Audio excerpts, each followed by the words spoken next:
ഹരേ കൃഷ്ണ മാതാജി പ്രണാമം. ഹരേ കൃഷ്ണ, എല്ലാവർക്കും പ്രണാമം. ഹരേ കൃഷ്ണ. ഹരേ കൃഷ്ണ. ഹരേ കൃഷ്ണ, എല്ലാവർക്കും പ്രണാമം. ഹരേ കൃഷ്ണ മാതാജി. ഹരേ കൃഷ്ണ പ്രണാമം. ഓം നമോ ഭഗവതേ വാസുദേവായ. ഓം നമോ ഭഗവതേ വാസുദേവായ. ഓം നമോ ഭഗവതേ വാസുദേവായ. ജ്ഞാനാഞ്ജനാശലാകയാ ചക്ഷുരുന്മീലിതം യേന തസ്മൈ ശ്രീ ഗുരവേ നമഃ. നമോ വിഷ്ണുപാദായ കൃഷ്ണപ്രേഷ്ഠായ ഭൂതലേ ശ്രീമതേ ഭക്തിവേദാന്ത സ്വാമിനിധി നാമിനെ. നമസ്തേ സാരസ്വതേ ദേവേ ഗൗരവാണി പ്രചാരിണേ നിർവിശേഷ ശൂന്യവാദി പാശ്ചാത്യദേശധാരിണേ. ജയ ശ്രീ കൃഷ്ണ ചൈതന്യ പ്രഭു നിത്യാനന്ദ ശ്രീ അദ്വൈത ഗദാധര ശ്രീവാസാദി ഗൗരഭക്തവൃന്ദ. ഹരേ കൃഷ്ണ കൃഷ്ണ കൃഷ്ണ ഹരേ ഹരേ. ഹരേ രാമ രാമ രാമ ഹരേ ഹരേ. ഹരേ കൃഷ്ണ. ശ്രീ രാധാ ഗോവിന്ദ് ടെമ്പിൾ ഇസ്കോൺ മാംഗ്ലൂരിന്റെ 18 ദിവസത്തെ ഭഗവത്ഗീത ക്ലാസ്സിലേക്ക് എല്ലാവർക്കും സ്വാഗതം. ഹരേ കൃഷ്ണ, എല്ലാവർക്കും പ്രണാമം. നമ്മൾ ഇന്ന് 2ാമത്തെ അധ്യായം ഗീതാ വിഷയ സംഗ്രഹം 2ാമത്തെ അധ്യായമാണ് എടുക്കുന്നത്. 2ാമത്തെ ഗീതാ വിഷയ സംഗ്രഹം, സാഖ്യയോഗം എന്നും ഉണ്ട് അതിന്റെ പേര്. ഇതാണ് നമ്മൾ എടുക്കുന്നത്. 9 മണിയായോ സമയം? 8:59, 1 മിനിറ്റ് ഉണ്ട്. എല്ലാവരും വീഡിയോ ഓഫ് ചെയ്തിട്ടിരിക്കുകയാണല്ലോ. വീഡിയോ ഓൺ ആക്കാൻ സാധിക്കുന്നവരൊക്കെ വീഡിയോ ഓൺ ആക്കിക്കോളൂ.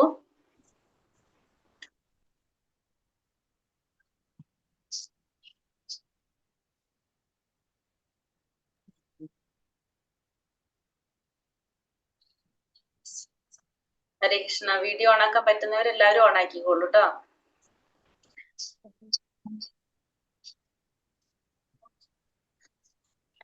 വീഡിയോ ഓൺ ആക്കിയിട്ട് ക്ലാസ് ഇരിക്കുമ്പോഴാണ് ക്ലാസ്സിനൊരു ഊർജം കിട്ടുന്നത്, ഒരു എനർജി ഉണ്ടാവുന്നതാണ് നമുക്ക്. ഹരേ കൃഷ്ണ. അപ്പൊ 9 മണിയായെങ്കിൽ നമുക്ക് തുടങ്ങാം. 9 മണി കറക്റ്റ് ടൈം, 9 മണി. അപ്പൊ ഇന്ന് ഇതിന് മുന്നത്തെ ക്ലാസ് എക്സാം ആയതുകൊണ്ട് വേറെ ലിങ്കിൽ എടുത്തത്. അതുകൊണ്ടാണ് നമ്മുടെ ഇന്നത്തെ ഒരു ശാന്തത വന്നത്. അല്ലെങ്കിൽ നിങ്ങൾ കയറുമ്പോ തന്നെ ഇവിടെ ബഹളം ഉണ്ടായേനായിരുന്നു അല്ലെ. ഹരേ കൃഷ്ണ. അപ്പോ നമ്മൾ ഇന്ന് 2ാമത്തെ അധ്യായം ഗീതാ വിഷയ സംഗ്രഹം.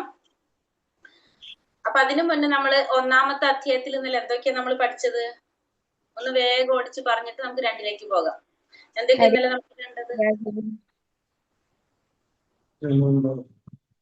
എത്ര ശ്ലോകങ്ങൾ, എത്ര അധ്യായം, ഭഗവത്ഗീതയിൽ ഏത് 7 മുതൽ 12 വരെയുള്ള അധ്യായങ്ങൾ എന്ത് യോഗത്തിലാണ് ഉൾപ്പെടുന്നത്? അത് ചോദ്യത്തിൽ പറഞ്ഞ കാര്യങ്ങളല്ലേ. എന്തൊക്കെയാ പഠിച്ചത്?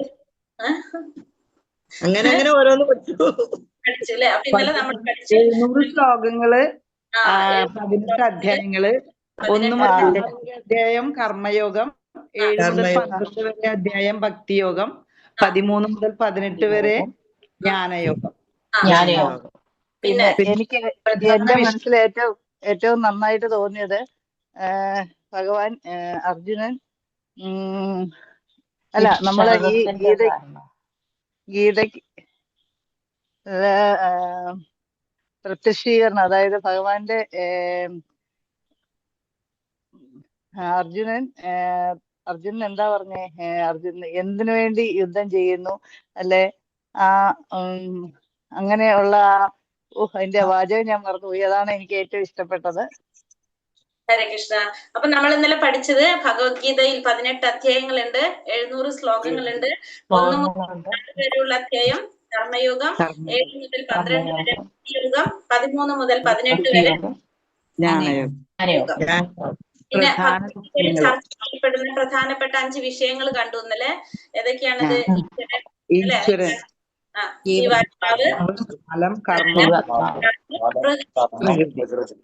5 കാര്യങ്ങൾ കണ്ടു. പിന്നെ അർജുനന്റെ വിഷാദത്തിന് യുദ്ധം ചെയ്യാതിരിക്കാനായിട്ട്, അല്ലെങ്കിൽ അർജുന യുദ്ധം ചെയ്യാതിരിക്കുമ്പോൾ പ്രയാസത്തിന്, വിഷമത്തിനുള്ള 5 കാരണങ്ങൾ നമ്മൾ പറഞ്ഞു. ഏതൊക്കെയാണ്? മൃദുല ഹൃദയത്വം, ഭൗതിക സുഖാനുഭവങ്ങൾ, പാപം, തീരുമാനമെടുക്കാൻ പറ്റാത്ത അവസ്ഥ, കുടുംബ പാരമ്പര്യം, തീരുമാനമെടുക്കാൻ അവസ്ഥ.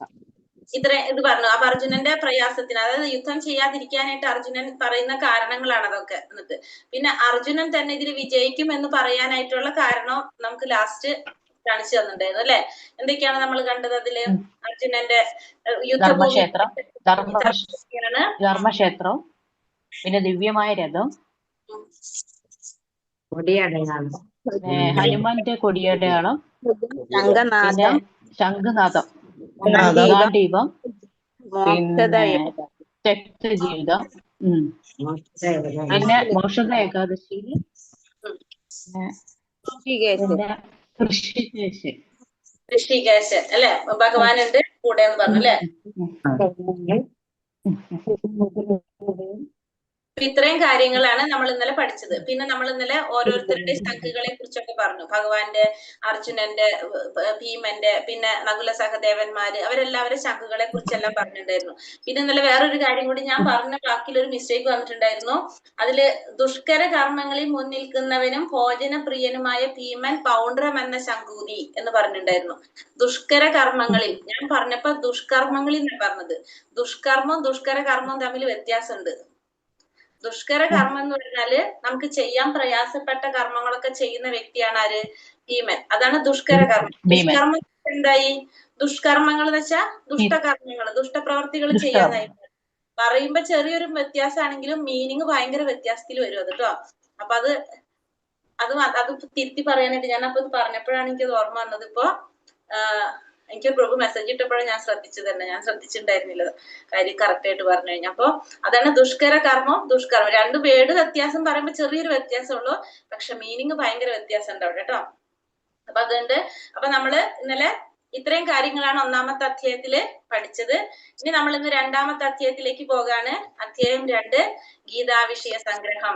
രണ്ടാമത്തെ അധ്യായം ഗീതാവിഷയ സംഗ്രഹം. അപ്പൊ രണ്ടാമത്തെ അധ്യായത്തില് ആ പേര് കേൾക്കുമ്പോ തന്നെ നമുക്കറിയാം ഗീത വിഷയ സംഗ്രഹം അല്ലെ? അപ്പൊ ഭഗവത്ഗീത വിഷയത്തിന്റെ സംഗ്രഹമാണ് ശരിക്കും പറഞ്ഞത് ഈ രണ്ടാമത്തെ അധ്യായം ഭഗവത്ഗീതയുടെ. ഇപ്പൊ ഭഗവത്ഗീതയിൽ ശരിക്കും നമ്മൾ പറഞ്ഞു 18 അധ്യായങ്ങളുണ്ട്.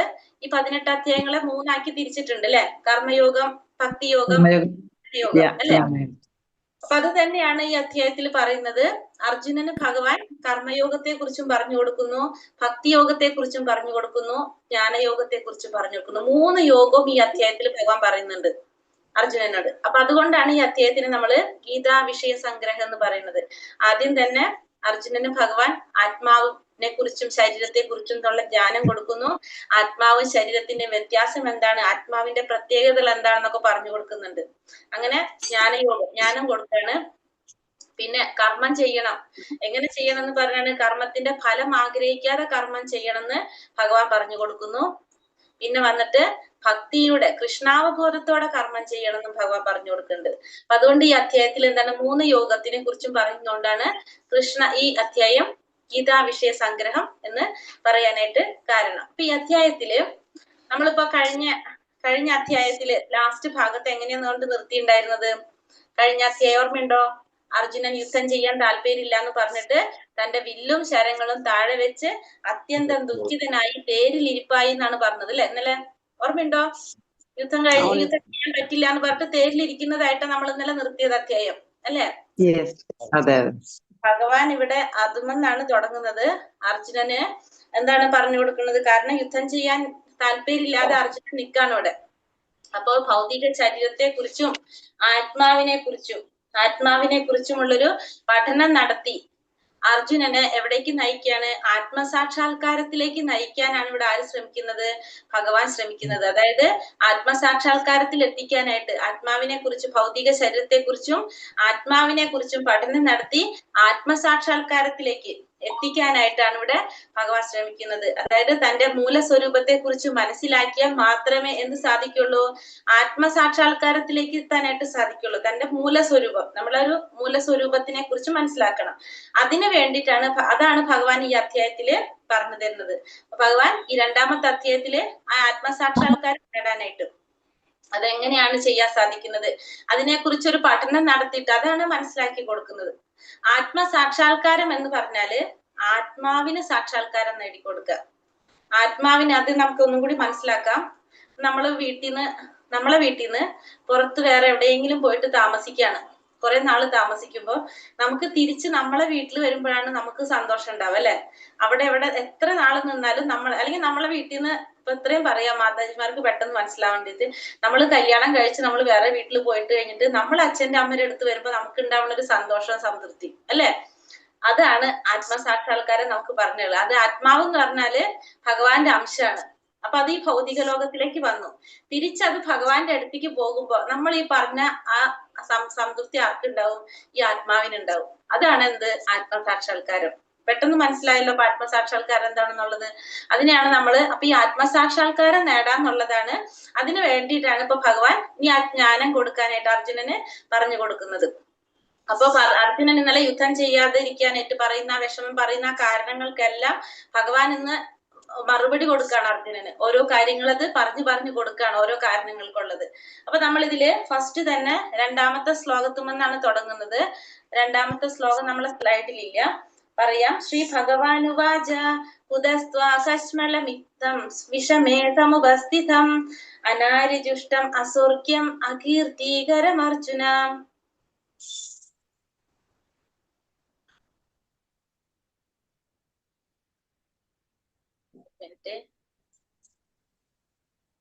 സോറി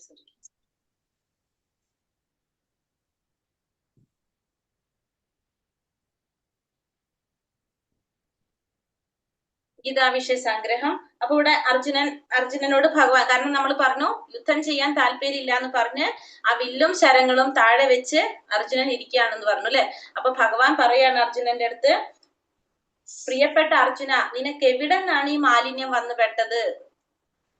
ജീവിതത്തിന്റെ മൂല്യം എന്തെന്ന് അറിയുന്ന ഒരു വ്യക്തിക്ക് യോജിച്ചതല്ല ഈ പറഞ്ഞ കാര്യങ്ങളൊന്നും. ഈ ഉപരിലോകങ്ങളിലേക്കല്ല, അകീർത്തിയിലേക്കാണ് നിന്നെ ഇത് നയിക്കുക. അപ്പൊ അർജുനനോട് ഭഗവാൻ പറയാണ്, നിനക്ക് എവിടെ നിന്നാണ് ഈ മാലിന്യം വന്നു പെട്ടത്? ജീവിതത്തിന്റെ മൂല്യം എന്തെന്ന് അറിയുന്ന ഒരു വ്യക്തിക്ക് യോജിച്ചതല്ല ഈ പറഞ്ഞ കാര്യങ്ങളൊന്നും തന്നെ. ഇത് നിന്നെ ഉപരിലോകങ്ങളിലേക്കല്ല കൊണ്ടുപോകുന്നത്, അകീർത്തിയിലേക്കാണ് കൊണ്ടുപോകുന്നത് എന്നാണ് ഭഗവാൻ ഇവിടെ പറഞ്ഞു കൊടുക്കുന്നത്. അതിനുശേഷം ഭഗവാൻ ആത്മസാക്ഷാത്കാര പരമസത്യത്തെ പ്രാപിക്കുന്ന ആ വഴികളെ കുറിച്ചാണ് ഇവിടെ പറയുന്നത്. ആ പരമസത്യത്തിലേക്ക്, ആ നിരപേക്ഷ സത്വ സാക്ഷാത്കാരം, അത് 3 തരത്തിൽ നമുക്ക് സാധിക്കും. നമുക്ക് 3 തരത്തില് ആ നിരപേക്ഷ സത്യത്തെ, ആ പരമമായിട്ടുള്ള സത്യത്തെ 3 തരത്തിൽ നമുക്ക് സാക്ഷാത്കരിക്കാനായിട്ട് സാധിക്കും. അതായത് ആത്മസാക്ഷാത്കാരം 3 തരത്തിൽ നമുക്ക് സാധിക്കും. അല്ലെങ്കിൽ ആ പരമമായ സത്യത്തെ 3 രീതിയിൽ നമുക്ക് സാക്ഷാത്കരിക്കാം. ഒന്നാണ് ബ്രഹ്മ സാക്ഷാത്കാരം, രണ്ടാമത് പരമാത്മാ സാക്ഷാത്കാരം, മൂന്നാമത്തത് ഭഗവത് സാക്ഷാത്കാരം. ഒന്നാമത്തത് ബ്രഹ്മ സാക്ഷാത്കാരം, 2 പരമാത്മാ സാക്ഷാത്കാരം, മൂന്നാമത്തത് ഭഗവാൻ സാക്ഷാത്കാരം. അപ്പൊ ഫസ്റ്റത്തതാണ് എന്ത് പറഞ്ഞത്? ബ്രഹ്മ സാക്ഷാത്കാരം. ബ്രഹ്മ സാക്ഷാത്കാരം എന്ന് പറഞ്ഞാല്, ബ്രഹ്മ സാക്ഷാത്കാരം എന്ന് വെച്ചിട്ടുണ്ടെങ്കിൽ നമുക്കിത് കാണുമ്പോ തന്നെ അറിയില്ല, ഒരു പ്രകാശം, നമ്മളൊരു ജ്യോതിസാണ് അവിടെ കാണുന്നത്. ബ്രഹ്മ സാക്ഷാത്കാരം അത് തന്നെയാണ് ബ്രഹ്മ സാക്ഷാത്കാരം എന്ന് പറഞ്ഞ. അതായത് ഭഗവാനിൽ നിന്ന് വരുന്ന പ്രകാശം, അല്ലെങ്കിൽ ഭഗവാന്റെ ശരീരത്തിൽ നിന്ന് വരുന്ന പ്രകാശം, അല്ലെങ്കിൽ വൈകുണ്ഠ ലോകങ്ങളിലെ പ്രകാശം, അതല്ലെങ്കിൽ എന്താ പറയാ ഭഗവാന്റെ ചുറ്റുമുള്ള ഒരു ജ്യോതി, അതിനൊക്കെ നമ്മൾ എന്ത് പറയാം? ഈ ബ്രഹ്മം എന്ന് പറയാം, ആധ്യാത്മിക ലോകത്തിലെ പ്രകാശം. അപ്പോ ഈ ബ്രഹ്മ സാക്ഷാത്കാരം എന്ന് പറഞ്ഞാല് ശരിക്കും പറഞ്ഞു കഴിഞ്ഞാല് അതായത് അവ്യക്തിഗതവാദികള്, ഭഗവാൻ ഒരു രൂപമില്ല എന്ന് ചിന്തിക്കുന്നവര്, അങ്ങനെയുള്ളവരൊക്കെയാണ് എന്ത് നേടുന്നത്? ഈ ബ്രഹ്മ സാക്ഷാത്കാരം നേടാൻ ശ്രമിക്കുന്നത്. അതായത് ഭഗവാൻ ഒരു രൂപമില്ല, ഭഗവാൻ എന്ന് പറഞ്ഞ ഈ ഒരു പ്രകാശമാണ്. അപ്പൊ അവരെന്തിലേക്കാ ലയിക്കുന്നത്? ഭഗവാന്റെ ആ പ്രകാശത്തിലേക്ക് ലയിക്കുന്നു. അപ്പൊ ബ്രഹ്മ സാക്ഷാത്കാരം എന്ന് പറഞ്ഞാല് ഭഗവാന്റെ ഈ പ്രകാശത്തിലേക്ക് ലയിക്കുന്നതാണ് എന്ത്? ബ്രഹ്മ സാക്ഷാത്കാരം. നമ്മൾ നേരത്തെ പറഞ്ഞു ആത്മസാക്ഷാത്കാരം എന്ന് പറഞ്ഞാൽ ഭഗവാനെ പ്രാപിക്കാൻ സാധിക്കുക, അതാണ് ആത്മാവിന് ഭഗവാന്റെ അടുത്തേക്ക് എത്താൻ പോവുക. അപ്പൊ ഇവിടെ ഭഗവാന്റെ, ഹരേ കൃഷ്ണ, എന്റെ വോയിസ് ബ്രേക്ക് ആവുന്നുണ്ടോ? എല്ലാവർക്കും പ്രോബ്ലം ഉണ്ടോ? ഇല്ലല്ലോ, ഇല്ല, ഉണ്ട്, ഇടയ്ക്കിടയ്ക്ക് ബ്രേക്ക് ആവുന്നുണ്ട്. ഇല്ല, നെറ്റ് പ്രശ്നമുള്ള അവിടുത്തെ നെറ്റ് ആയിരിക്കും. എന്റെ പ്രോബ്ലം മറ്റുള്ള എല്ലാവർക്കും കേൾക്കുന്നുണ്ട്. കേൾക്കാം. ഹരേ കൃഷ്ണ. കേൾക്കാം. അപ്പൊ ഇവിടെ നമ്മളോട് പറഞ്ഞത് ആ ബ്രഹ്മസാക്ഷാത്കാരം എന്ന് പറയുന്നത് ആ ഭഗവാന്റെ അല്ല എന്ന് പറയുന്നത് ആ ബ്രഹ്മജ്യോതി, ആ പ്രകാശം, അതായത് ഭഗവാന്റെ ചുറ്റുമുള്ള പ്രകാശം. ഇവിടെ രണ്ടാമത്തെ പിക്ചർ നോക്കിയാൽ നമുക്കറിയാം പരമാത്മാവിന്റെ, അതിന്റെ ചുറ്റും കാണുന്ന ആ പ്രകാശം ഉണ്ടല്ലോ, അതാണ് എന്ത് ഈ ബ്രഹ്മജ്യോതി പ്രകാശം എന്ന് പറയുന്നത്. അപ്പൊ നമ്മൾ ഈ കാണുന്ന പരമാത്മാവായിട്ടുള്ള ചതുർഭുജധാരിയായിട്ടുള്ള ഭഗവാനെ കാണുന്നില്ല, ആ ചുറ്റുമുള്ള പ്രകാശമാണ് നമ്മൾ അറിയുന്നത് ഫസ്റ്റത്തെ ബ്രഹ്മസാക്ഷാത്കാരത്തില്. അപ്പൊ അവരെ സംബന്ധിച്ച് ഭഗവാൻ ഒരു രൂപമില്ല. ഭഗവാൻ എന്ന് പറഞ്ഞാൽ എന്താണ്? ആ പരമസത്യം എന്ന് പറയുന്നത് പ്രകാശമാണ്. ഭഗവാൻ അല്ല പരമസത്യം, പരമസത്യം എന്ന് പറയാ. ആ പരമമായ സത്യം എന്ന് പറയുന്നത് ഒരു പ്രകാശമാണ്. ആ പ്രകാശത്തിനെയാണ് അവരെന്ത് ചെയ്യുന്നത്? സാക്ഷാത്കരിക്കാനായിട്ട് ശ്രമിക്കുന്നത്. അതാണ് ഫസ്റ്റ് സാക്ഷാത്കാരം വരുന്നത്, ബ്രഹ്മസാക്ഷാത്കാരം. അപ്പൊ ആത്മാവ് എന്തിലേ ലയിക്കുന്നുള്ളൂ? ആ പരമസത്യത്തിന്റെ പ്രകാശത്തിലാണ് ലയിക്കുന്നത്, ഒന്നാമത്തെ. അത് കഴിഞ്ഞ് രണ്ടാമത്തെ സാക്ഷാത്കാരം പരമാത്മാ സാക്ഷാത്കാരം. രണ്ടാമത്തേതാണ് എന്ത്? പരമാത്മാ സാക്ഷാത്കാരം. അപ്പൊ ഒന്നാമത്തെന്ന് വെച്ചിട്ടുണ്ടെങ്കില് ഭഗവാന്റെ ശരീരത്തിലെ പ്രകാശം അല്ലെങ്കിൽ വൈകുണ്ഠ ലോകങ്ങളിലെ പ്രകാശം, ഈ പ്രകാശത്തിൽ ലയിക്കുന്നതാണ് ബ്രഹ്മസാക്ഷാത്കാരം. അപ്പൊ ഭഗവാൻ ഒരു രൂപമില്ല എന്ന് വിചാരിക്കുന്നവരാണ് എന്തിൽ ലയിക്കുന്നത്? ഈ പ്രകാശത്തിൽ ലയിക്കുന്നത്. അതാണ് നമ്മൾ മുക്തിയിലെ സായുജ്യ മുക്തി എന്ന് പറയും. അതിന് നമുക്ക് പോകെ പോകെ പഠിക്കാം. അപ്പൊ അതാണ് ബ്രഹ്മസാക്ഷാത്കാരം. രണ്ടാമത്തതാണ് പരമാത്മാ സാക്ഷാത്കാരം. പരമാത്മാ സാക്ഷാത്കാരം എന്ന് പറഞ്ഞാല് നമ്മുടെ എല്ലാവരുടെ ഉള്ളിലും ആരുണ്ട്? പരമാത്മാ രൂപത്തില്, അതായത് ചതുർഭുജ രൂപത്തില്, ശംഖ് ചക്ര ഗദാ പത്മ രൂപത്തില് ആരുണ്ട്? വിഷ്ണുമൂർത്തി ഇരിക്കുന്നുണ്ട്. വിഷ്ണു, ഭഗവാൻ വിഷ്ണു നമ്മളെ ഉള്ളില് പരമാത്മാവായിട്ടിരിക്കുന്നുണ്ട്. നമ്മുടെ എല്ലാവരുടെ ഉള്ളിൽ ആരുണ്ട്? ശംഖ് ചക്ര ഗദാ പത്മത്തോട് കൂടിയ വിഷ്ണുമൂർത്തിയായിട്ട് പരമാത്മാ രൂപത്തില് ഇരിക്കുന്നുണ്ട്. ആ പരമസത്യത്തിന്റെ രണ്ടാമത്തെ ഭാവം പരമാത്മാവായിട്ട് വിഷ്ണുമൂർത്തിയായിട്ട് നമ്മുടെ ഉള്ളിൽ ഇരിക്കുന്നു. ആ സാക്ഷാത്കാരമാണ് എന്ത്? രണ്ടാമത്തെ സാക്ഷാത്കാരം. അതെങ്ങനെയാ നമുക്ക് സാധിക്കുന്നത്? അത് ധ്യാനത്തിലൂടെ, കുറെ വർഷങ്ങൾ അല്ലെങ്കിൽ ജന്മങ്ങള് ധ്യാനത്തിലൂടെയൊക്കെയാണ് നമുക്ക് എന്ത് സാധിക്കുന്നത്? ഈ പരമാത്മാ സാക്ഷാത്കാരം നമുക്ക് നേടാനായിട്ട് സാധിക്കുന്നത്. അപ്പൊ അനേകം വർഷങ്ങളെ തപസ് ചെയ്തുകൊണ്ടോ ധ്യാനത്തിലൂടെയൊക്കെ നമുക്ക് ഈ പരമാത്മാ രൂപത്തിലുള്ള ഈ വിഷ്ണുമൂർത്തിയെ നമുക്ക് സാക്ഷാത്കരിക്കാനായിട്ട് സാധിക്കും. അപ്പൊ നമ്മൾ എവിടേക്കാ പോകുക? വിഷ്ണുമൂർത്തി ഇരിക്കുന്നത് എവിടെ? വിഷ്ണു എവിടെ? ഭഗവാന്റെ വിഷ്ണു ഇരിക്കുന്നത് വൈകുണ്ഠ വൈകുണ്ഠ ലോകങ്ങളിലാണ് ആരിയ്ക്കുന്നത്? വിഷ്ണു ഇരിക്കുന്നത്. വിഷ്ണു എവിടെയുണ്ടാവുക? ചതുർഭുജ രൂപം എവിടെയാണ് ഉണ്ടാവുക? വൈകുണ്ഠ ലോകങ്ങളിലാണ് ഇരിക്കുക. ശംഖ് ചക്ര ഗദാപത്മത്തോട് കൂടിയ ആ വിഷ്ണു വൈകുണ്ഠ ലോകത്ത്. അപ്പൊ നമ്മൾ എവിടേക്ക് പോകും? വൈകുണ്ഠ ലോകത്തിലേക്ക് പോകും. അപ്പോഴും നമുക്ക് അവിടെ എന്താണ്? ഇത് കുറെ ജന്മങ്ങൾ ചിലപ്പോൾ എടുക്കാം. അനേകം ജന്മങ്ങള് നമ്മൾ ധ്യാനത്തിന്റെ തപസ്സിന്റെ ഒക്കെ ഫലമായിട്ടാണ് നമുക്ക് എന്ത് സാധിക്കുന്നത്? ഈ വിഷ്ണുവിനെ നമുക്ക് സാക്ഷാത്കരിക്കാനായിട്ട്, പരമാത്മാ രൂപത്തിലിരിക്കുന്ന ആ വിഷ്ണുവിനെ സാക്ഷാത്കരിക്കാനായിട്ട് നമുക്ക് സാധിക്കുന്നത്. അപ്പൊ അതിന് കുറെ ജന്മങ്ങളും വർഷങ്ങളും ഒക്കെ നമുക്ക് എടുക്കേണ്ടി വരും നമുക്ക്. അതാണ് അപ്പൊ പരമസത്യത്തിന്റെ രണ്ടാമത്തെ ഭാവം, സാക്ഷാത്കാരത്തിന്റെ രണ്ടാമത്തെ പറയുന്നത് പരമാത്മാ സാക്ഷാത്കാരം. മൂന്നാമത്തേതാണ് എന്ത്? ഭഗവത് സാക്ഷാത്കാരം, ഭഗവാൻ സാക്ഷാത്കാരം. ഭഗവാൻ സാക്ഷാത്കാരം എന്ന് വെച്ചാല് ഭക്തിയുടെ സേവനത്തിലൂടെ നമുക്ക് ഏറ്റവും എളുപ്പത്തിൽ ചെയ്യാൻ സാധിക്കുന്നതാണ് ശരിക്കും എന്ത്? ഭഗവാൻ സാക്ഷാത്കാരം എന്ന് പറയുന്നത്. ഭഗവാൻ സാക്ഷാത്കാരം എന്ന് പറഞ്ഞാല് ആ പരമദിവ്യോത്തമ പുരുഷനായ ഭഗവാൻ ശ്രീകൃഷ്ണനെ, സച്ചിദാനന്ദ സ്വരൂപനായ ഭഗവാനെ സാക്ഷാത്കരിക്കുന്നതാണ് എന്ത്? ഭഗവത് സാക്ഷാത്കാരം. ഏറ്റവും ശ്രേഷ്ഠമായതും പൂർണ്ണമായിട്ടുള്ള സാക്ഷാത്കാരമാണ് എന്ത്? ഭഗവത് സാക്ഷാത്കാരം. സത്ചിത് ആനന്ദനാണ്. സത്ചിത് ആനന്ദ സാക്ഷാത്കാരമാണ് നമുക്ക് ഏതിലൂടെ കിട്ടുന്നത്? ഭഗവത് സാക്ഷാത്കാരത്തിലൂടെ കിട്ടുന്നത്. സത്ത് എന്ന് പറഞ്ഞാല് ശാശ്വതമായിട്ടുള്ളത്, ചിത്ത് എന്ന് പറഞ്ഞാല് ജ്ഞാനം, പിന്നെ സത്ത് ചിത്ത് ആനന്ദം. ആനന്ദം എന്ന് വെച്ചാല് പരമാനന്ദം. അപ്പൊ ഈ സത്ത് നമുക്ക് ഏതിലൂടെ സാക്ഷാത്കരിക്കാൻ സാധിക്കും? ബ്രഹ്മത്തിലൂടെ സാധിക്കും. സത്ത് ചിത്ത് പരമാത്മാവിലൂടെ സാധിക്കും. സത്ത് ചിത്ത് ആനന്ദം കൂടി കിട്ടണമെങ്കിൽ നമുക്ക് ഏതിലൂടെ കിട്ടുള്ളൂ? ഭഗവാനിലൂടെ കിട്ടുള്ളൂ.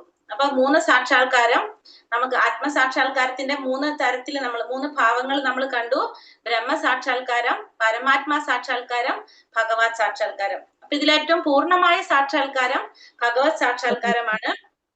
അപ്പൊ ഇതിനെ നമുക്ക് കുറച്ചും കൂടി മനസ്സിലാക്കാനായിട്ട് നമ്മുടെ ഭഗവത്ഗീതയിൽ ശ്രീല പ്രഭുപാദർ ഒരു എക്സാമ്പിൾ തന്നിരിക്കുന്നത് സൂര്യനെ വെച്ചിട്ടാണ്.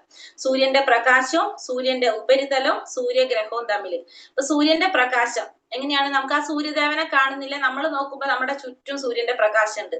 അതാണ് ബ്രഹ്മം. അപ്പൊ നമ്മളെ മനസ്സിൽ എന്താണ്? സൂര്യൻ എന്ന് പറഞ്ഞ ഒരു വ്യക്തി എന്ന് നമ്മൾ അറിയുന്നില്ല, പ്രകാശമാണ്. സൂര്യൻ എന്ന് പറഞ്ഞ എന്താണ്? ഒരു പ്രകാശമാണ്. അത് തന്നെയാണ് ബ്രഹ്മത്തിൽ പറയുന്നത്. രണ്ടാമത്തേതാണ് സൂര്യന്റെ ഉപരിതലം. സൂര്യന്റെ ഉപരിതലം എന്ന് പറഞ്ഞാൽ പ്രകാശത്തിനേക്കാളും കുറച്ചും കൂടി കടന്നു. പക്ഷെ നമുക്ക് എന്ത് അറിയുന്നില്ല, ദേവനെ കാണുന്നില്ല, സൂര്യദേവനെ കാണുന്നില്ല. ആ ഉപരിതലം മാത്രമേ കാണുന്നുള്ളൂ. അത്രേ നമുക്ക് അറിയാനായിട്ട് സാധിക്കുന്നുള്ളൂ. അതിനപ്പുറം നമുക്ക് അറിയുന്നില്ല. പക്ഷെ മൂന്നാമത്തെ സൂര്യഗ്രഹത്തിലേക്ക് കടന്നു കഴിഞ്ഞാലോ നമുക്ക് സൂര്യൻ എന്ന് പറഞ്ഞൊരു ദേവൻ ഉണ്ടെന്നറിയാം. ആ ദേവന് സേവനം ചെയ്യാൻ സാധിക്കുന്നറിയാം. എല്ലാം നമുക്ക് അറിയാനായിട്ട് സാധിക്കും. അത് നമുക്ക് കുറച്ചും കൂടി ക്ഷമയോടെ നിൽക്കുമ്പോഴാണ് നമുക്ക് ഇതിന്റെ അടുത്തടുത്ത സ്റ്റെപ്പുകൾ നമുക്ക് മനസ്സിലാക്കാൻ സാധിക്കുന്നത്. അതാണ് 3 സാക്ഷാത്കാരത്തെ പറഞ്ഞത്. നമുക്ക് ഇതിനേക്കാളും എളുപ്പത്തിൽ മനസ്സിലാക്കാൻ ഒരു ഉദാഹരണം ഞാൻ പറയാം. നമ്മൾ ഒരു 3 പേര് ട്രെയിൻ കാണാൻ പോവാണ്. റെയിൽവേ സ്റ്റേഷനിൽ ട്രെയിൻ ആദ്യമായിട്ട് കാണാൻ പോവാണ്. അപ്പൊ ട്രെയിൻ കാണാൻ പോകുമ്പോ രാത്രി സമയമാണ്. ട്രെയിൻ കാണാൻ പോകുമ്പോ ഒന്നാമത്തെ വ്യക്തി ട്രെയിൻ കാണുമ്പോ ദൂരെ നിന്ന് ട്രെയിൻ വരാം. അപ്പൊ എന്താണ്, ഫ്രണ്ടിൽ നല്ല വെളിച്ചം, നല്ല ലൈറ്റ് ഉണ്ടാവും. ആ ട്രെയിൻ ഇങ്ങനെ ഓടി വരണം. അപ്പൊ ആ വ്യക്തി നോക്കുമ്പോ എന്താണ്, ട്രെയിൻ എന്ന് പറഞ്ഞാൽ ഭയങ്കര വെളിച്ചത്തിൽ വരുന്നൊരു വണ്ടി, ഒരു വെളിച്ചത്തിൽ ഭയങ്കര വെളിച്ചം അതേ കാണുന്നുള്ളൂ. വണ്ടി കാണുന്നില്ല, ഇരുട്ടാണ്.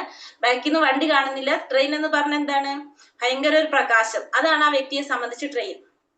ആ വ്യക്തി എന്ത് ചെയ്തു, അവിടെ നിന്നില്ല. ആ വ്യക്തിക്ക് ട്രെയിൻ മനസ്സിലായി. ട്രെയിൻ എന്ന് പറഞ്ഞാൽ ഒരു പ്രകാശമാണ്, ഭയങ്കര തേജസ്സുള്ള ഒരു പ്രകാശം മനസ്സിലാക്കി ആ വ്യക്തി പോയി. രണ്ടാമത്തെ വ്യക്തി അവിടെ നിന്നു. ആ ട്രെയിൻ വന്ന് സ്റ്റേഷനിൽ ട്രെയിൻ വന്ന് നിന്നു. അപ്പൊ ആ വ്യക്തിയെ സംബന്ധിച്ച് ആ വ്യക്തി കാണുമ്പോ ട്രെയിൻ എന്ന് പറഞ്ഞാൽ എന്താണ്, ട്രെയിൻ എന്ന് പറഞ്ഞാൽ കുറെ ബോക്സുകൾ അടക്കി വെച്ചിട്ടുള്ള വലിയൊരു വണ്ടി. അത്രയാണ് ആ വ്യക്തിക്ക് മനസ്സിലാക്കാൻ സാധിക്കുന്നത്. രണ്ടാമത്തെ വ്യക്തിയെ സംബന്ധിച്ച് ട്രെയിൻ എന്താന്ന് ചോദിച്ചാൽ ആ വ്യക്തി എന്ത് പറയും, കുറെ ബോക്സുകൾ, വലിയ ഇങ്ങനെ ബോഗികൾ അടക്കി വെച്ചിട്ടുള്ളൊരു വലിയൊരു വണ്ടി, നീളത്തിലുള്ള ഒരു വണ്ടിയാണെന്ന് രണ്ടാമത്തെ വ്യക്തിക്ക് മനസ്സിലായി. ആ വ്യക്തിയും പോയി. മൂന്നാമത്തെ വ്യക്തി എന്ത് ചെയ്തു, പിന്നെയും അവിടെ ക്ഷമയോടെ നിന്നു. അപ്പൊ എന്താ സംഭവിച്ചത്, ആ ട്രെയിൻ അവിടെ നിർത്തിയപ്പോ ആ വ്യക്തി ആ ട്രെയിനിന്റെ ഉള്ളിലേക്ക് കയറി. അപ്പൊ എന്ത് സാധിച്ചു, ആ ട്രെയിനിന്റെ ഉള്ളിൽ എല്ലാ കാര്യങ്ങളും കാണാനായിട്ട് ആ വ്യക്തിക്ക് സാധിച്ചു. കിടക്കാനായിട്ട് ബർത്ത് ഉണ്ട്, അല്ല കുറെ സൗകര്യങ്ങൾ നമ്മൾ ട്രെയിനിൽ കാണുന്നതൊക്കെ ആ വ്യക്തി കണ്ടു. അപ്പൊ ആ വ്യക്തി എനിക്ക് മനസ്സിലായി, ട്രെയിൻ എന്ന് പറഞ്ഞാൽ എന്താണ്, കുറെ ബോഗികളുണ്ട്, അതില് കമ്പാർട്ട്മെന്റ് തിരിച്ചിട്ടുണ്ട്, കിടക്കാനുണ്ട്, ഇങ്ങനെ എല്ലാ സംവിധാനങ്ങളും ഉണ്ട് എന്നുള്ളത് മൂന്നാമത്തെ വ്യക്തിക്ക് മനസ്സിലായി. അപ്പൊ ഈ ട്രെയിനെ ശരിക്കും അറിഞ്ഞ വ്യക്തി ആരാണ്, മൂന്നാമത്തെ ആള് അല്ലെ. അപ്പൊ ഇതാണ് നമ്മൾ ഈ ബ്രഹ്മം, പരമാത്മ, ഭഗവാൻ എന്ന് പറഞ്ഞാൽ ഈ 3 സാക്ഷാത്കാരം എന്ന് പറയുന്നത് ഇതാണ്. നമ്മൾ ക്ഷമയോടെ നമ്മൾ നോക്കി ചെയ്ത് പോകുമ്പോഴാണ് നമുക്ക് അടുത്തടുത്ത സാക്ഷാത്കാരത്തിലേക്ക് നമുക്ക് കടക്കാനായിട്ട് സാധിക്കുന്നത്. ഇപ്പൊ മനസ്സിലായോ നമുക്ക് എന്താണ് ബ്രഹ്മം, എന്താണ് പരമാത്മ, എന്താണ് ഭഗവത് സാക്ഷാത്കാരം? ഹരേ കൃഷ്ണ. പോയോ എല്ലാവരും? ഇവിടെ ഇല്ല ആരും? മനസ്സിലായി. ഹരേ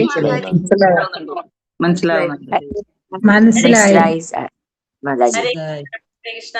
അപ്പൊ ഇപ്പൊ നമ്മുടെ സാക്ഷാത്കാരം 3 ഭാവത്തില് നമുക്ക് മനസ്സിലായി.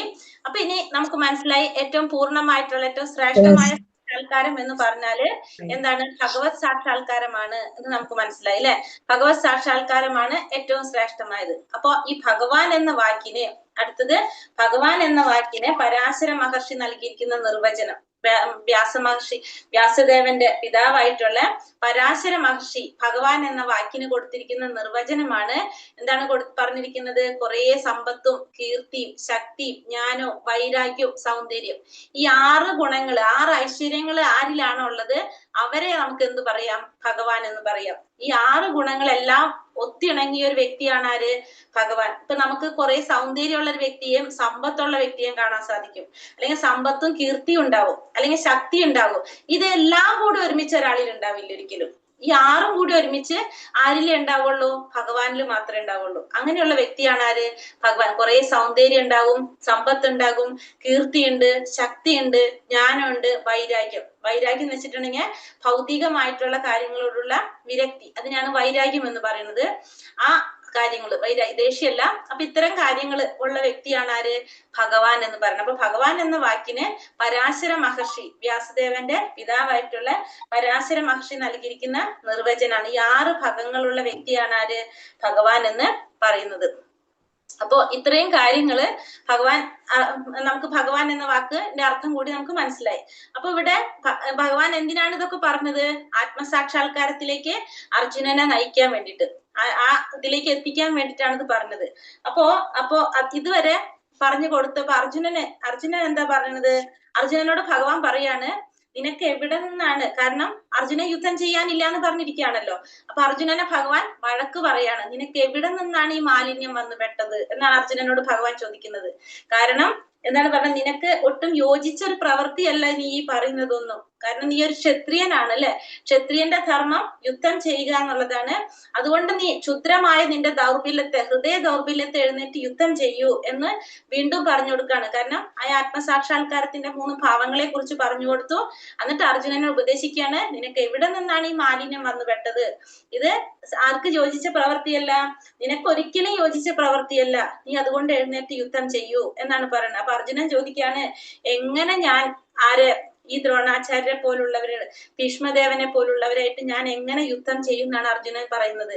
എങ്ങനെ ഞാൻ അവർക്ക് എതിരെ യുദ്ധം ചെയ്യുമെന്ന് ഭഗവാനോട് അർജുനൻ ചോദിക്കുകയാണ്. എനിക്കിത് മനസ്സിലാകുന്നില്ല, ഞാൻ എങ്ങനെയാണ് അവരോട് യുദ്ധം ചെയ്യാൻ, എനിക്കൊന്നും തീരുമാനിക്കാൻ പറ്റുന്നില്ല. അവരാൽ ജയിക്കുന്നതാണോ അവരാൽ തോൽക്കപ്പെടുന്നതാണോ ഏതാണ് നല്ലതെന്ന് എനിക്ക് മനസ്സിലാക്കാൻ സാധിക്കുന്നില്ല. അതുകൊണ്ട് എനിക്ക് വേണ്ട നിർദ്ദേശങ്ങൾ തന്നാലും, കാരണം എന്തായാലും ഭഗവാൻ വഴക്ക് പറയാണ് അല്ലെ. അപ്പൊ അർജുനൻ വിചാരിക്കുകയാണ് ഭഗവാന്റെ ശിഷ്യനാവാം.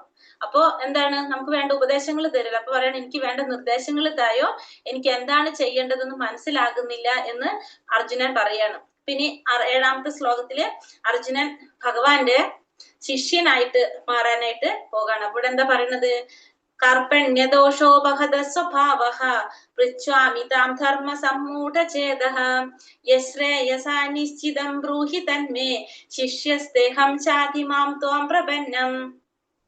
ദൗർബല്യം കൊണ്ട് ആത്മനിയന്ത്രണം നഷ്ടപ്പെട്ട എനിക്ക് കൃത്യനിർവഹണത്തെ പറ്റി ഒന്നും വ്യക്തമാകുന്നില്ല. ഈ അവസ്ഥയിൽ എനിക്ക് എന്താണ് യോജിച്ചതെന്ന് പറഞ്ഞു തരണം. അപ്പോ ദൗർബല്യം കൊണ്ട് ആത്മനിയന്ത്രണം നഷ്ടപ്പെട്ട എനിക്ക് കൃത്യനിർവഹണത്തെ പറ്റി, കൃത്യം നിർവഹിക്കുന്നതിനെ കുറിച്ചില്ല, ഞാൻ ചെയ്യേണ്ട പ്രവർത്തികളെ കുറിച്ചൊന്നും എനിക്ക് വ്യക്തമാകുന്നില്ല. ഈ അവസ്ഥയിൽ എനിക്ക് എന്താണ് യോജിച്ചതെന്ന് പറഞ്ഞു തരണം. ഞാനിപ്പോൾ അങ്ങയെ ശരണം പ്രാപിച്ച ശിഷ്യനാണ്, ദയവായി ഉപദേശം തന്നാലും. അപ്പൊ ഞാനിപ്പോ അങ്ങയെ ശരണം പ്രാപിക്കാണ്, ശിഷ്യനാണ്. അർജുനൻ ഭഗവാന്റെ ശിഷ്യനായിട്ട് മാറാണ്, ദയവായി എനിക്ക് ഉപദേശം തന്നാലും എന്ന് അർജുനൻ ഭഗവാനോട് അപേക്ഷിക്കുകയാണ്. അപ്പൊ ഇവിടെ ഇപ്പൊ ആരായിട്ട് മാറി അർജുനൻ? ഭഗവാന്റെ ശിഷ്യനായിട്ട് മാറി.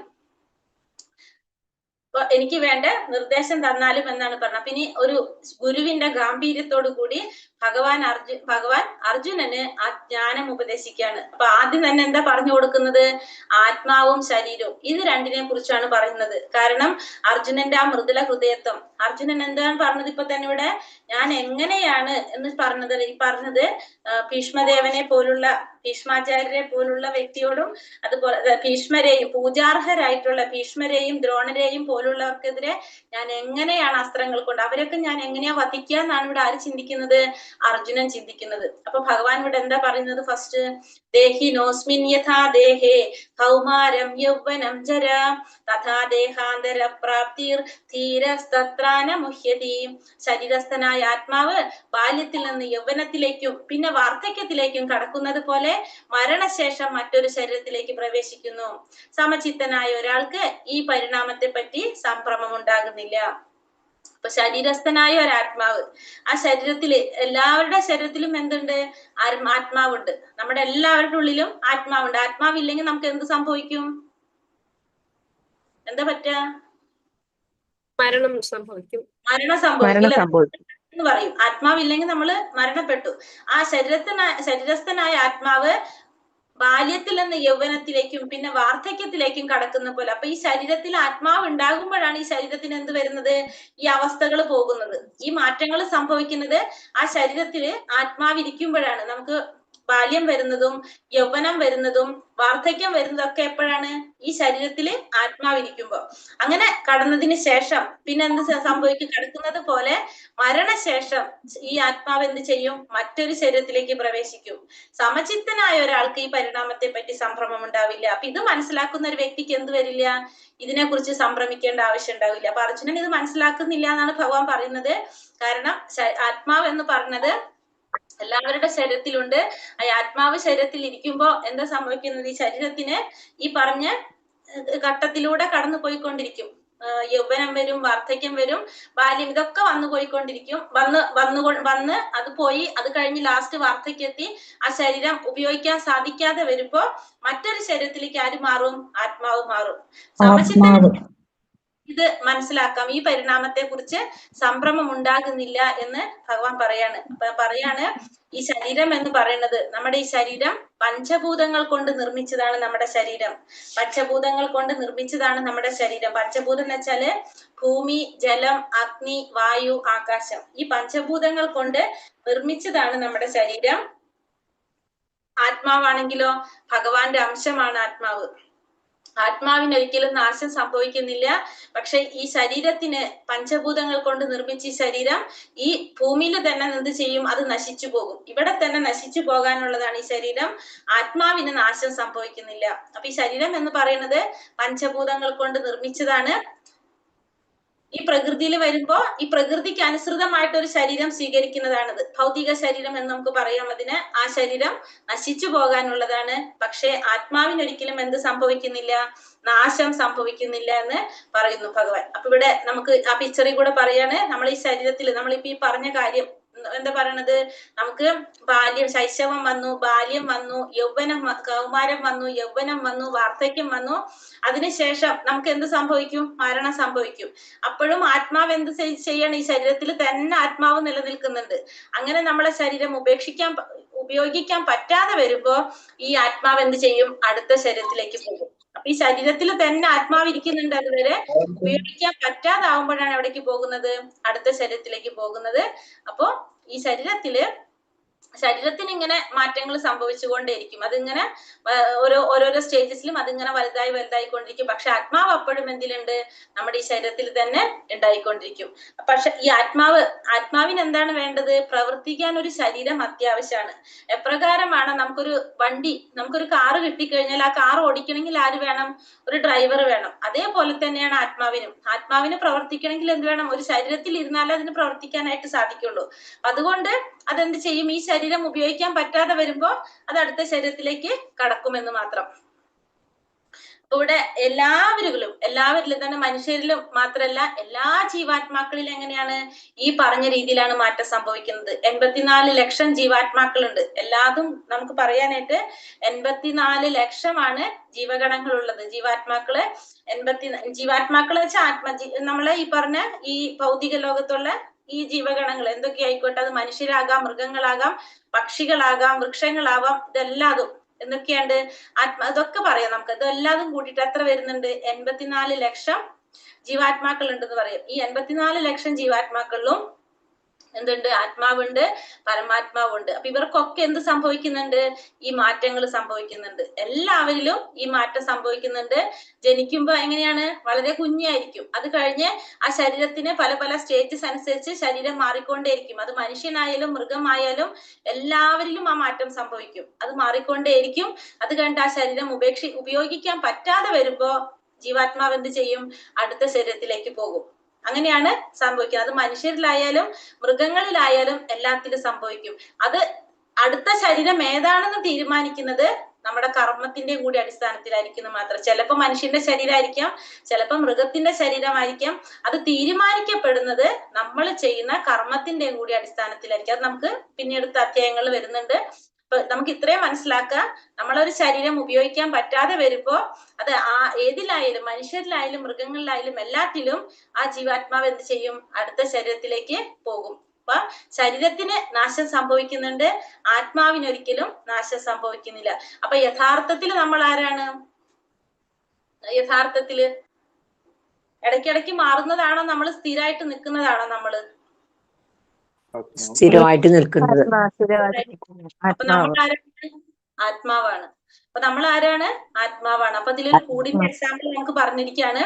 ഈ കൂട് എന്ന് പറഞ്ഞാൽ നമ്മുടെ ശരീരമാണെങ്കിൽ ആ കൂട്ടിലിരിക്കുന്ന പക്ഷിയാണ് എന്ത്? ആത്മാവ്. നമ്മൾ എന്താ ചെയ്യുന്നത്? എപ്പോഴും നമ്മള് ഈ കൂട്ടിനെ മിനുക്കിക്കൊണ്ടിരിക്കും അല്ലെ? നമ്മൾ ഈ കൂടിന് വേണ്ട, അതായത് നമ്മളെ ശരീരത്തിനെ പോഷിപ്പിക്കാൻ വേണ്ട കാര്യങ്ങളാണ് നമ്മൾ ചെയ്തുകൊണ്ടിരിക്കുന്നത്. നമ്മൾ എന്തിനെ കുറിച്ച് ചിന്തിക്കുന്നേ ഇല്ല? അതിൻ്റെ ഉള്ളിൽ ഇരിക്കുന്ന ആത്മാവിനെ കുറിച്ച് നമ്മൾ ചിന്തിക്കുന്നേ ഇല്ല. നമ്മൾ എല്ലാ സമയത്തും ആ കൂടിന് വേണ്ട ഭക്ഷണം കഴിക്കുന്നു. അതായത് ആ ശരീരത്തെ പോഷിപ്പിക്കാൻ വേണ്ടി എന്തൊക്കെ നമുക്ക് ചെയ്യാൻ സാധിക്കുമോ അതൊക്കെ നമ്മൾ ചെയ്തുകൊണ്ടിരിക്കും. പക്ഷെ അതിൻ്റെ ഉള്ളിൽ സ്ഥിരമായിട്ട് ശാശ്വതനായിട്ടുള്ള ആത്മാവിനെ കുറിച്ച് നമ്മൾ ചിന്തിക്കുന്നേ ഇല്ല എന്നാണ് ഇവിടെ പറയുന്നത്. അപ്പൊ നമുക്കറിയാം, നമുക്ക് മനസ്സിലാക്കുന്നില്ല എന്ത്? ഈ ഇന്നല്ലെങ്കിൽ നാളെ നശിച്ചു പോകാനുള്ളതാണ് ആ ശരീരം. അതിനെക്കുറിച്ച് ചിന്തിക്കാതെ നമ്മൾ അതിനെക്കുറിച്ച് മാത്രമാണ് നമ്മൾ ചിന്തിക്കുന്നത്. എന്തിനെക്കുറിച്ച് ചിന്തിക്കുന്നില്ല? അതിലിരിക്കുന്ന ആത്മാവിനെ കുറിച്ച് ചിന്തിക്കുന്നില്ല. അപ്പൊ നമ്മൾ ഓരോരുത്തരും എന്താ ചെയ്യുന്നത്? ആ ശരീരത്തെ പോഷിപ്പിച്ചുകൊണ്ടിരിക്കാനാണ് നമ്മൾ ശ്രമിക്കുന്നത്. ആ ശരീരത്തിന്റെ ആവശ്യങ്ങള് കണ്ടറിഞ്ഞ് നമ്മൾ ചെയ്തുകൊണ്ടേയിരിക്കും. അതായത് നമ്മൾ ആ ശരീരം വലുതാവുന്നതിനനുസരിച്ച് ഇപ്പൊ ഒരു കുട്ടി ജനിച്ച് കുറച്ച് പ്രായമെത്തി കഴിഞ്ഞാൽ സൈക്കിൾ ചവിട്ടേണ്ട പ്രായമാകുമ്പോൾ ട്രൈസൈക്കിൾ മേടിച്ചു കൊടുത്തു, പിന്നെ നമ്മൾ വലിയ സൈക്കിൾ മേടിച്ചു കൊടുത്തു, പിന്നെ ടൂ വീലർ. ആ ശരീരം വലുതാവുന്നതിനനുസരിച്ച് അതിന്റെ ആവശ്യങ്ങൾ കണ്ടറിഞ്ഞ് നമ്മൾ ചെയ്തുകൊണ്ടേയിരിക്കും. പക്ഷെ ഒരിക്കലും നമ്മൾ എന്ത് ചെയ്യുന്നില്ല? ആത്മാവിന്റെ ആവശ്യമെന്നും നമ്മൾ മനസ്സിലാക്കുന്നില്ല. ആത്മാവിന്റെ ഒരു കാര്യം നമ്മൾ അറിയുന്നില്ല, ചിന്തിക്കുന്നില്ല. നമ്മൾ എന്തുമാത്രം ചെയ്തുകൊണ്ടിരിക്കുന്നു? ആ ശരീരത്തിനെ സന്തോഷിപ്പിക്കാൻ വേണ്ടി മാത്രമാണ് നമ്മൾ പ്രവർത്തിച്ചു കൊണ്ടേയിരിക്കുന്നത്. അപ്പോ ഈ ശരീരത്തില് ഇത്തരം മാറ്റങ്ങൾ സംഭവിക്കുന്നു എന്നുള്ളത് നമ്മൾ മനസ്സിലാക്കുന്നില്ല. ആത്മാവ് എന്ന് പറഞ്ഞാല് സ്ഥിരമായിട്ടുള്ളതാണെന്നും ഈ ശരീരം നശിച്ചു പോകാനുള്ളതാണെന്നും, ഒരു ശരീരത്തില് ആത്മാവ് ജന്മം എടുക്കുമ്പോൾ അതിനൊരു എന്ത് വേണം? ആത്മാവ് ഒരു ശരീരത്തിൽ നിന്ന് മറ്റൊരു ശരീരത്തിലേക്ക് പോകാണ് ചെയ്യുന്നത്. ആത്മാവ് ജനനവും ഇല്ല മരണവും ഇല്ല, ജന്മം എടുക്കുന്നില്ല. ആത്മാവിന് എന്ത് വേണം? പ്രവർത്തിക്കാൻ ഒരു ശരീരം വേണം. അപ്പൊ ആത്മാവിന് പ്രവർത്തിക്കാനായിട്ട് ഒരു ശരീരം എടുക്കുന്നു, ആ ശരീരത്തിൽ നിൽക്കുന്നു, പ്രവർത്തിക്കുന്നു. അതിനുശേഷം ആ ശരീരം കൊണ്ട് സാധിക്കാതെ വരുമ്പോ അടുത്ത ശരീരത്തിലേക്ക് പോകും. പിന്നെ അവിടെ ചെയ്തും ഇതേപോലെ തന്നെ ബാല്യവും യൗവനവും കൗമാരവും വാർദ്ധക്യമൊക്കെ അവിടെ കഴിഞ്ഞു. അതിനുശേഷം വീണ്ടും അടുത്ത ശരീരത്തിലേക്ക് പോകും. അപ്പൊ ഈ ശരീരം തീരുമാനിക്കുന്നത് എങ്ങനെയാണ്? നമ്മൾ ചെയ്യുന്ന കർമ്മത്തിന്റെ അടിസ്ഥാനത്തിലായിരിക്കും ആ ശരീരം തീരുമാനിക്കുന്നതെന്ന് മാത്രം. അങ്ങനെയാണ് ഇവിടെ ഇതൊരു റൊട്ടേഷൻ പോലെ ഇങ്ങനെ നടന്നുകൊണ്ടേയിരിക്കും. അപ്പൊ ആത്മാവിന് നാശം സംഭവിക്കുന്നില്ല, ശരീരം മാത്രം നശിക്കുന്നു. അപ്പൊ ഇവിടെ എല്ലാ നമ്മൾ പറഞ്ഞു എത്രയോ ജീവാത്മാക്കളിൽ 84 ലക്ഷം ജീവാത്മാക്കളില് അത് മനുഷ്യരാവാം, മൃഗങ്ങളാകാം, പക്ഷികള്, വെള്ളത്തിൽ ജീവിക്കുന്നത്, കരയിൽ ജീവിക്കുന്നത്, ഈ എല്ലാത്തിലും എന്തുണ്ട്? ജീവാത്മാവുണ്ട്, പരമാത്മാവുണ്ട്. ശംഖ് ചക്ര ഗദാ പത്മത്തോട് കൂടിയ ആ പരമാത്മാവായിട്ട് വിഷ്ണു മൂർത്തി എല്ലാവരുടെ ഉള്ളിലുണ്ട്. എല്ലാവരിലും, മനുഷ്യരിലും മൃഗങ്ങളിലും എല്ലാവരിലും ആരുണ്ട്? ഈ ജീവാത്മാവുണ്ട്, പരമാത്മാവുണ്ട്. അപ്പൊ എല്ലാറ്റിലും ഇത് സംഭവിച്ചുകൊണ്ടേയിരിക്കുന്ന കാര്യങ്ങളാണ് എന്ന് ഇത് പറയാൻ കാരണം എന്താണ്? അർജുനന്റെ ആ മൃദുല ഹൃദയത്വം ഫസ്റ്റത്തെ കാരണം. അർജുനൻ പറഞ്ഞത് അതാണ് അല്ലെ, ഈ ഭീഷ്മ പിതാമഹനെയും ദ്രോണാചാര്യൻ പോലുള്ളവർക്കെതിരെ ഞാൻ എങ്ങനെയാണ് യുദ്ധം ചെയ്യുന്നത്? കാരണം അവരെ വധിക്കാനായിട്ട് അർജുനന് ചിന്തിക്കാൻ പറ്റില്ല. അപ്പൊ ഭഗവാൻ പറഞ്ഞു കൊടുക്കാണ്, ശരിക്കും പറഞ്ഞ എന്താണ്? നമ്മൾ ആത്മാവാണ്, ആത്മാവിന് ഒരിക്കലും നാശം സംഭവിക്കുന്നില്ല, ശരീരമാണ് നശിക്കുന്നത് എന്ന് ഭഗവാൻ അവിടെ പറഞ്ഞു കൊടുക്കാണ്. അപ്പൊ ഭഗവാൻ ഒന്നും കൂടി അവിടെ പറഞ്ഞു കൊടുക്കുന്നുണ്ട്, ശരിക്കും പറഞ്ഞു കഴിഞ്ഞാൽ നല്ലൊരു പ്രവൃത്തിയാണ് നീ ചെയ്യണത്. കാരണം നമ്മളിവിടെ പറഞ്ഞ എന്താണ്? ഈ ശരീരം ഉപയോഗിക്കാൻ പറ്റാതെ വരുമ്പോ ആത്മാവ് എന്ത് ചെയ്യും? ആ ശരീരം വിട്ട് വേറൊരു ശരീരം പ്രവേശിക്കും. അപ്പൊ എന്ത് സാധിക്കും? പൂർവാധിക ശക്തിയോടുകൂടി പ്രവർത്തിക്കാനായിട്ട് സാധിക്കും. കാരണം ശരീരം കുറെ നാൾ കഴിയുമ്പോൾ നമുക്ക് എന്താണ്? നമുക്ക് വയസ്സായി, നമുക്ക് ജരാനരകളൊക്കെ ബാധിച്ചു, നമുക്ക് ക്ഷീണായി, നമുക്കൊന്നും ചെയ്യാൻ പറ്റില്ല. പക്ഷെ ആത്മാവ് എന്ന് പറഞ്ഞാൽ എപ്പോഴും എങ്ങനെയാണ്? ഒരേപോലെ നിൽക്കുക. അപ്പൊ ആത്മാവിനെ സംബന്ധിച്ച് പുതിയ ശരീരം കിട്ടിക്കഴിഞ്ഞാൽ നന്നായിട്ട് പ്രവർത്തിക്കാനായിട്ട് അവിടെ സാധിക്കും. അപ്പൊ അതുകൊണ്ടാണ് നമുക്ക് ഭഗവാൻ അർജുനോട് പറയാണ്, ശരിക്കും നീ നല്ലൊരു കാര്യം ചെയ്യണത്. കാരണം പുതിയൊരു ശരീരത്തിലേക്ക് കടക്കാൻ സാധിക്കുമ്പോൾ നന്നായിട്ട് ചെയ്യാനായിട്ട് വീണ്ടും സാധിക്കും. അങ്ങനെ അർജുനനോട് പറഞ്ഞു കൊടുക്കുക. അപ്പൊ ഒന്നാമത്തെ മൃദുല ഹൃദയത്വം എന്നുള്ളതിന് അർജുനന് ഭഗവാൻ പറഞ്ഞു കൊടുക്കുന്നതാണ്. ഫസ്റ്റ് പറഞ്ഞു കൊടുക്കുന്നത് നാം ശരീരമല്ല, നാം ആത്മാവാണ് എന്നാണ് ആദ്യം പറഞ്ഞു കൊടുക്കുന്നത്. ഇനി രണ്ടാമത്തെ 14ാമത്തെ ശ്ലോകത്തിൽ എന്താ പറയുന്നത്? മാത്രാ സ്പർശാസ്തു കൗന്ദേയ ശീതോഷ്ണ സുഖ ദുഃഖദാഹ ആഗമാപായിനോ നിത്യ സാംസി വിശ്വസ ഭാരത. ഇനി പറയുന്നത്, ഹേ കുന്തിപുത്ര, ക്ഷണികങ്ങളായ സുഖദുഃഖങ്ങളുടെ വരവും പോക്കും മഞ്ഞുകാലത്തിന്റെയും വേനൽക്കാലത്തിന്റെയും ഗതിവിഗതികൾ പോലെയാണ്. ഇന്ദ്രിയ അനുഭൂതികളിൽ നിന്ന് അവയുണ്ടാകുന്നു. ഹേ ഭാരത, അവയെ അസ്വസ്ഥനാകാതെ സഹിക്കാൻ പഠിക്കണം. ഇവിടെ പറയുന്നത്, ഇത് അർജുനൻ പറഞ്ഞ ഏത് കാരണത്തിനായിരിക്കും ഭഗവാൻ ഈ മറുപടി പറയുന്നത്? ഏതാണ് പിന്നെ പറഞ്ഞ കാരണം? ഹരേ കൃഷ്ണ. ഭൗതിക സുഖം. അപ്പൊ ഇവിടെ പറയുന്നത്, ഹേ കുന്തിപുത്ര, ക്ഷണികങ്ങളായ സുഖദുഃഖങ്ങളുടെ വരവും പോക്കും മഞ്ഞുകാലവും വേനൽക്കാലത്തിന്റെയും ഗതിവിഗതികൾ പോലെയാണ്. എപ്രകാരമാണോ മഞ്ഞുകാലവും വേനൽക്കാലവും വന്നുകൊണ്ടിരിക്കുന്നത്? മഞ്ഞുകാലം വരും, പിന്നെ വേനൽക്കാലം വരും, പിന്നെ മഞ്ഞുകാലം, വേനൽക്കാലം, അതിങ്ങനെ മാറിക്കൊണ്ടിരിക്കും അല്ലെ? അതേപോലെയാണ് എന്ത്? സുഖവും ദുഃഖവും. അത് ക്ഷണികമായിട്ടുള്ളതാണ്. അത് സ്ഥിരമായിട്ട് നിലനിൽക്കുന്നതല്ല. ആർക്കും സ്ഥിരമായിട്ട് സുഖം ഉണ്ടാവില്ല, ആർക്കും സ്ഥിരമായിട്ട് ദുഃഖം ഉണ്ടാവില്ല. അത് ഇങ്ങനെ മാറി മാറിക്കൊണ്ടിരിക്കും. അത് ഇന്ദ്രിയ അനുഭൂതികളിൽ നിന്നാണ് അത് ഉണ്ടാകുന്നത്. അത് ഉണ്ടാകുന്നത് എങ്ങനെയാണ്? നമ്മുടെ ഇന്ദ്രിയ അനുഭൂതിയിൽ നിന്നാണ് അത് ഉണ്ടാകുന്നത്. അതിനെ നമ്മൾ എങ്ങനെ ചെയ്യണമെന്ന് പറയണത്? അസ്വസ്ഥനാകാതെ സഹിക്കാൻ പഠിക്കാനാ പറയണത്. അല്ലാതെ നമ്മളതിനെ എങ്ങനെയാണ് ചെയ്യേണ്ടത്? സഹിക്കാൻ പഠിക്കണം എന്നാണ് ഭഗവാൻ പറഞ്ഞത്. അപ്പൊ സുഖവും ദുഃഖവും എല്ലാവർക്കും ഉണ്ടാകും. അത് ക്ഷണികമായിട്ടുള്ള കാര്യമാണ്. അത് വന്നും പോയിക്കൊണ്ടിരിക്കും. അതിനെ നമ്മൾ അസ്വസ്ഥനാകാതെ സഹിക്കാൻ പഠിക്കണം. പിന്നെ പറഞ്ഞു ഇന്ദ്രിയ അനുഭൂതികളിൽ നിന്നാണ് അത് ഉണ്ടാകുന്നത്. അതായത് ഇപ്പൊ ഒരാളുടെ, ഇപ്പൊ എന്റെ സുഖം എന്ന് പറയുന്നത് വേറൊരു വ്യക്തിയുടെ ദുഃഖമായിരിക്കാം ചിലപ്പോ.